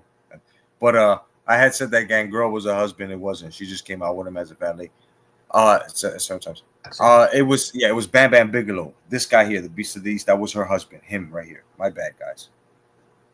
Just wanted to clear that up. I don't want to educate you the wrong way, miseducate you. You know what I'm saying? Me and Miss Clear don't want to do that. My bad, guys. Luna Salt into his moveset. When the WWF's women's division was revived, Luna's old rival Medusa, who had entered the WWF under the name Alundra Blaze, won the women's championship. Luna set her eyes on the title and had a series of matches with Alundra, all resulting in victories for Blaze. It was during this time that the relationship between Luna and Bam Bam first showed cracks after interference in a match backfired.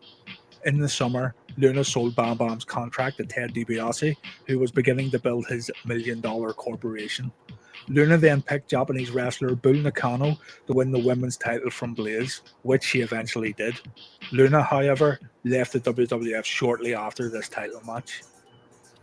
After leaving WWF, Luna wrestled on the independent circuit. Upon the recommendation of Kevin Sullivan's wife Nancy, she entered Extreme Championship Wrestling. She was brought in as Tommy Dreamer's new valet in his long-running feud with Raven. Dreamer announced Luna as someone out of Raven's past, as Luna and Raven used to be housemates during their Florida days, and both had also worked at the same time in the WWF. Oh. In early 1997, Luna had a short run with WCW, again going after her rival Medusa. In the same year, Luna would return to the WWF to work as Goldust's manager. Around this time, Goldust also teamed with Mark Morrow, which led to another feud as Luna and Sable, who was working as Mark Morrow's manager, began fighting on the outside. Brock Lesnar's wife the now. feud culminated in a mixed tag match at WrestleMania 14, pitting the two couples against each other.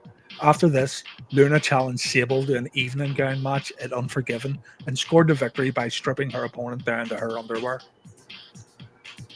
The animosity between Luna and Sable was not entirely kayfabe though.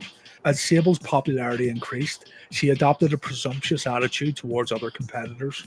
According to Luna, as the two trained in preparation for their WrestleMania match, Sable refused to learn how to take bumps, while Luna was threatened by WWF officials that hurting her opponent in the ring would put her job in jeopardy.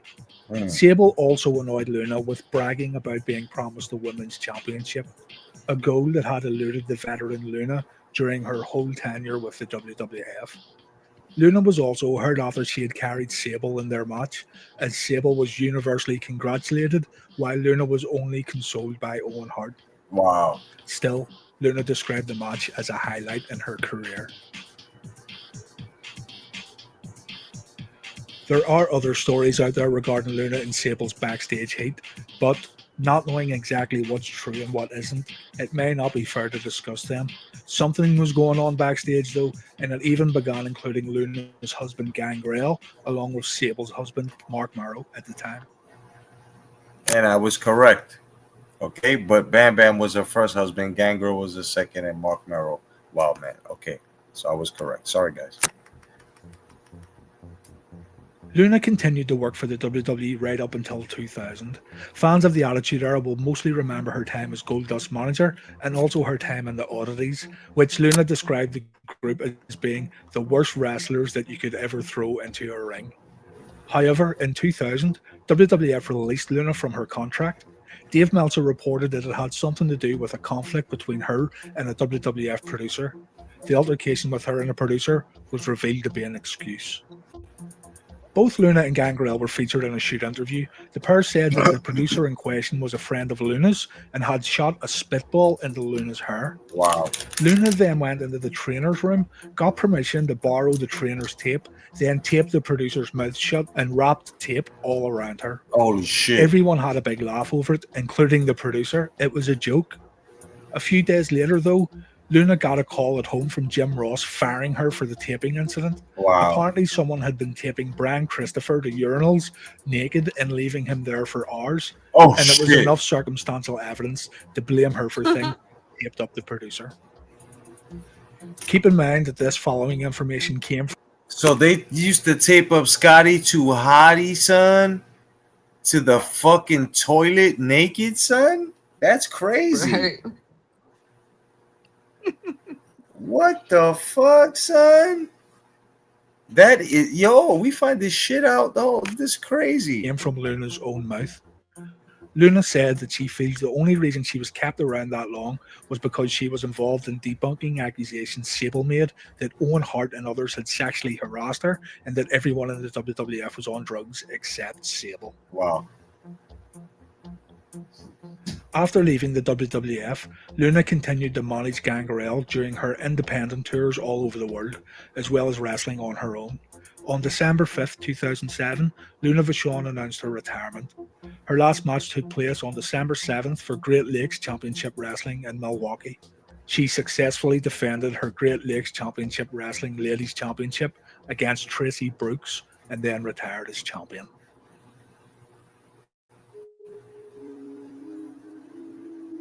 Luna Vachon's life was a true struggle. The former wrestler was faced with bipolar disorder. She tried to find solace in religion, but it seems that becoming a born-again Christian did little to ease her pain. Adding stress to her life was a tragic 2009 house fire that destroyed nearly all of her belongings. Damn. While Luna Vachon did not die until the following year, it's possible that the hardships that she faced sent her over the edge and contributed to the behaviour that would lead to her death. On August 27, 2010, Luna Vachon died at her home in Pasco County, Florida. The former wrestler was 48. Her body was discovered by her mother, who had stopped by for a visit. As soon as Luna Vachon's death was announced, websites began speculating that the former wrestler committed suicide. TMZ was quick to report that drugs were found in her home. Authorities confirmed that there was drugs found at the home, including crushed pill residue and snorting straws. Damn. The medical examiner revealed that Luna Vachon had died from an overdose of benzos and narcotic painkiller oxycodone. Ah, shit. The medical examiner did not rule the death as suicide. Rather, Luna Vachon is believed to have accidentally overdosed on drugs. Her family decided to scatter her ashes at the ranch of her longtime friend, Andre the Giant. It is heartbreaking to think that she never saw the revolution of women's wrestling, as it seems she would have loved the ability to step into the ring with properly trained and hard-working females. Yep. Fans of the early and mid-90s era of WWF will fondly remember Luna as not only being Bam Bam Bigelow's main squeeze and briefly a valet for Shawn Michaels, but also an intimidating force to be reckoned with in the ring. It's great that Luna has now been immortalized into the WWE Hall of Fame.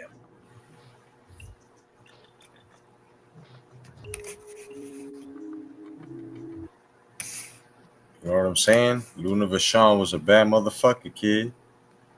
She was. I just remember when she used to kick Sable's ass. Hell yeah. And that's kind of fucked up. You know, yeah, and that's kind of fucked up that you know, Sable didn't want to take bumps and shit. But you know they Sable look like that kind, bitch. That's all she was there for, was to get naked. Like I said about other bitches in this sector, they like to meet men pussy first, okay? And Sable was no different. they let the other lips say hello, right? Like what the fuck, Yes, son? fuck looking at my face, bitch. Look below the pants, and that is Sable. Say hello to the flounder. That shit is crazy, I mean, hey, son. I can admit it. We got dirt balls, you know, just like men got dirt balls. Women got dirt balls too. Of course, man. Of course. You know, this shit is fucking crazy, man. You know? Sable's one of them. Yeah, oh yeah, man. Can't You believe know, we used to like her when we was younger. Ooh, and then I tell you hated right that. now, she's Brock Lesnar's fucking wife. No. That's crazy. Like, you know, she left Mark Merrill. She cheated on him, the wild man Mark Merrill, which was the gentleman you saw with the pencil thin mustache. That he still look like Little Richie in WCW and shit. So, you know, she cheated on him with him, you know, and he found out one day, and you know, and he took it right. I mean, listen, if Brock Lesnar was fucking laying pipe to your wife, like, whether you gonna step to the motherfucker without a 45 Magnum or something? You know what I'm saying? Like, shit. But Sable You not know? lost. She was for the streets. Yeah, Sable was for the fucking. She was for the locker room. She was for the locker For, room. That bitch went around a couple times. Okay.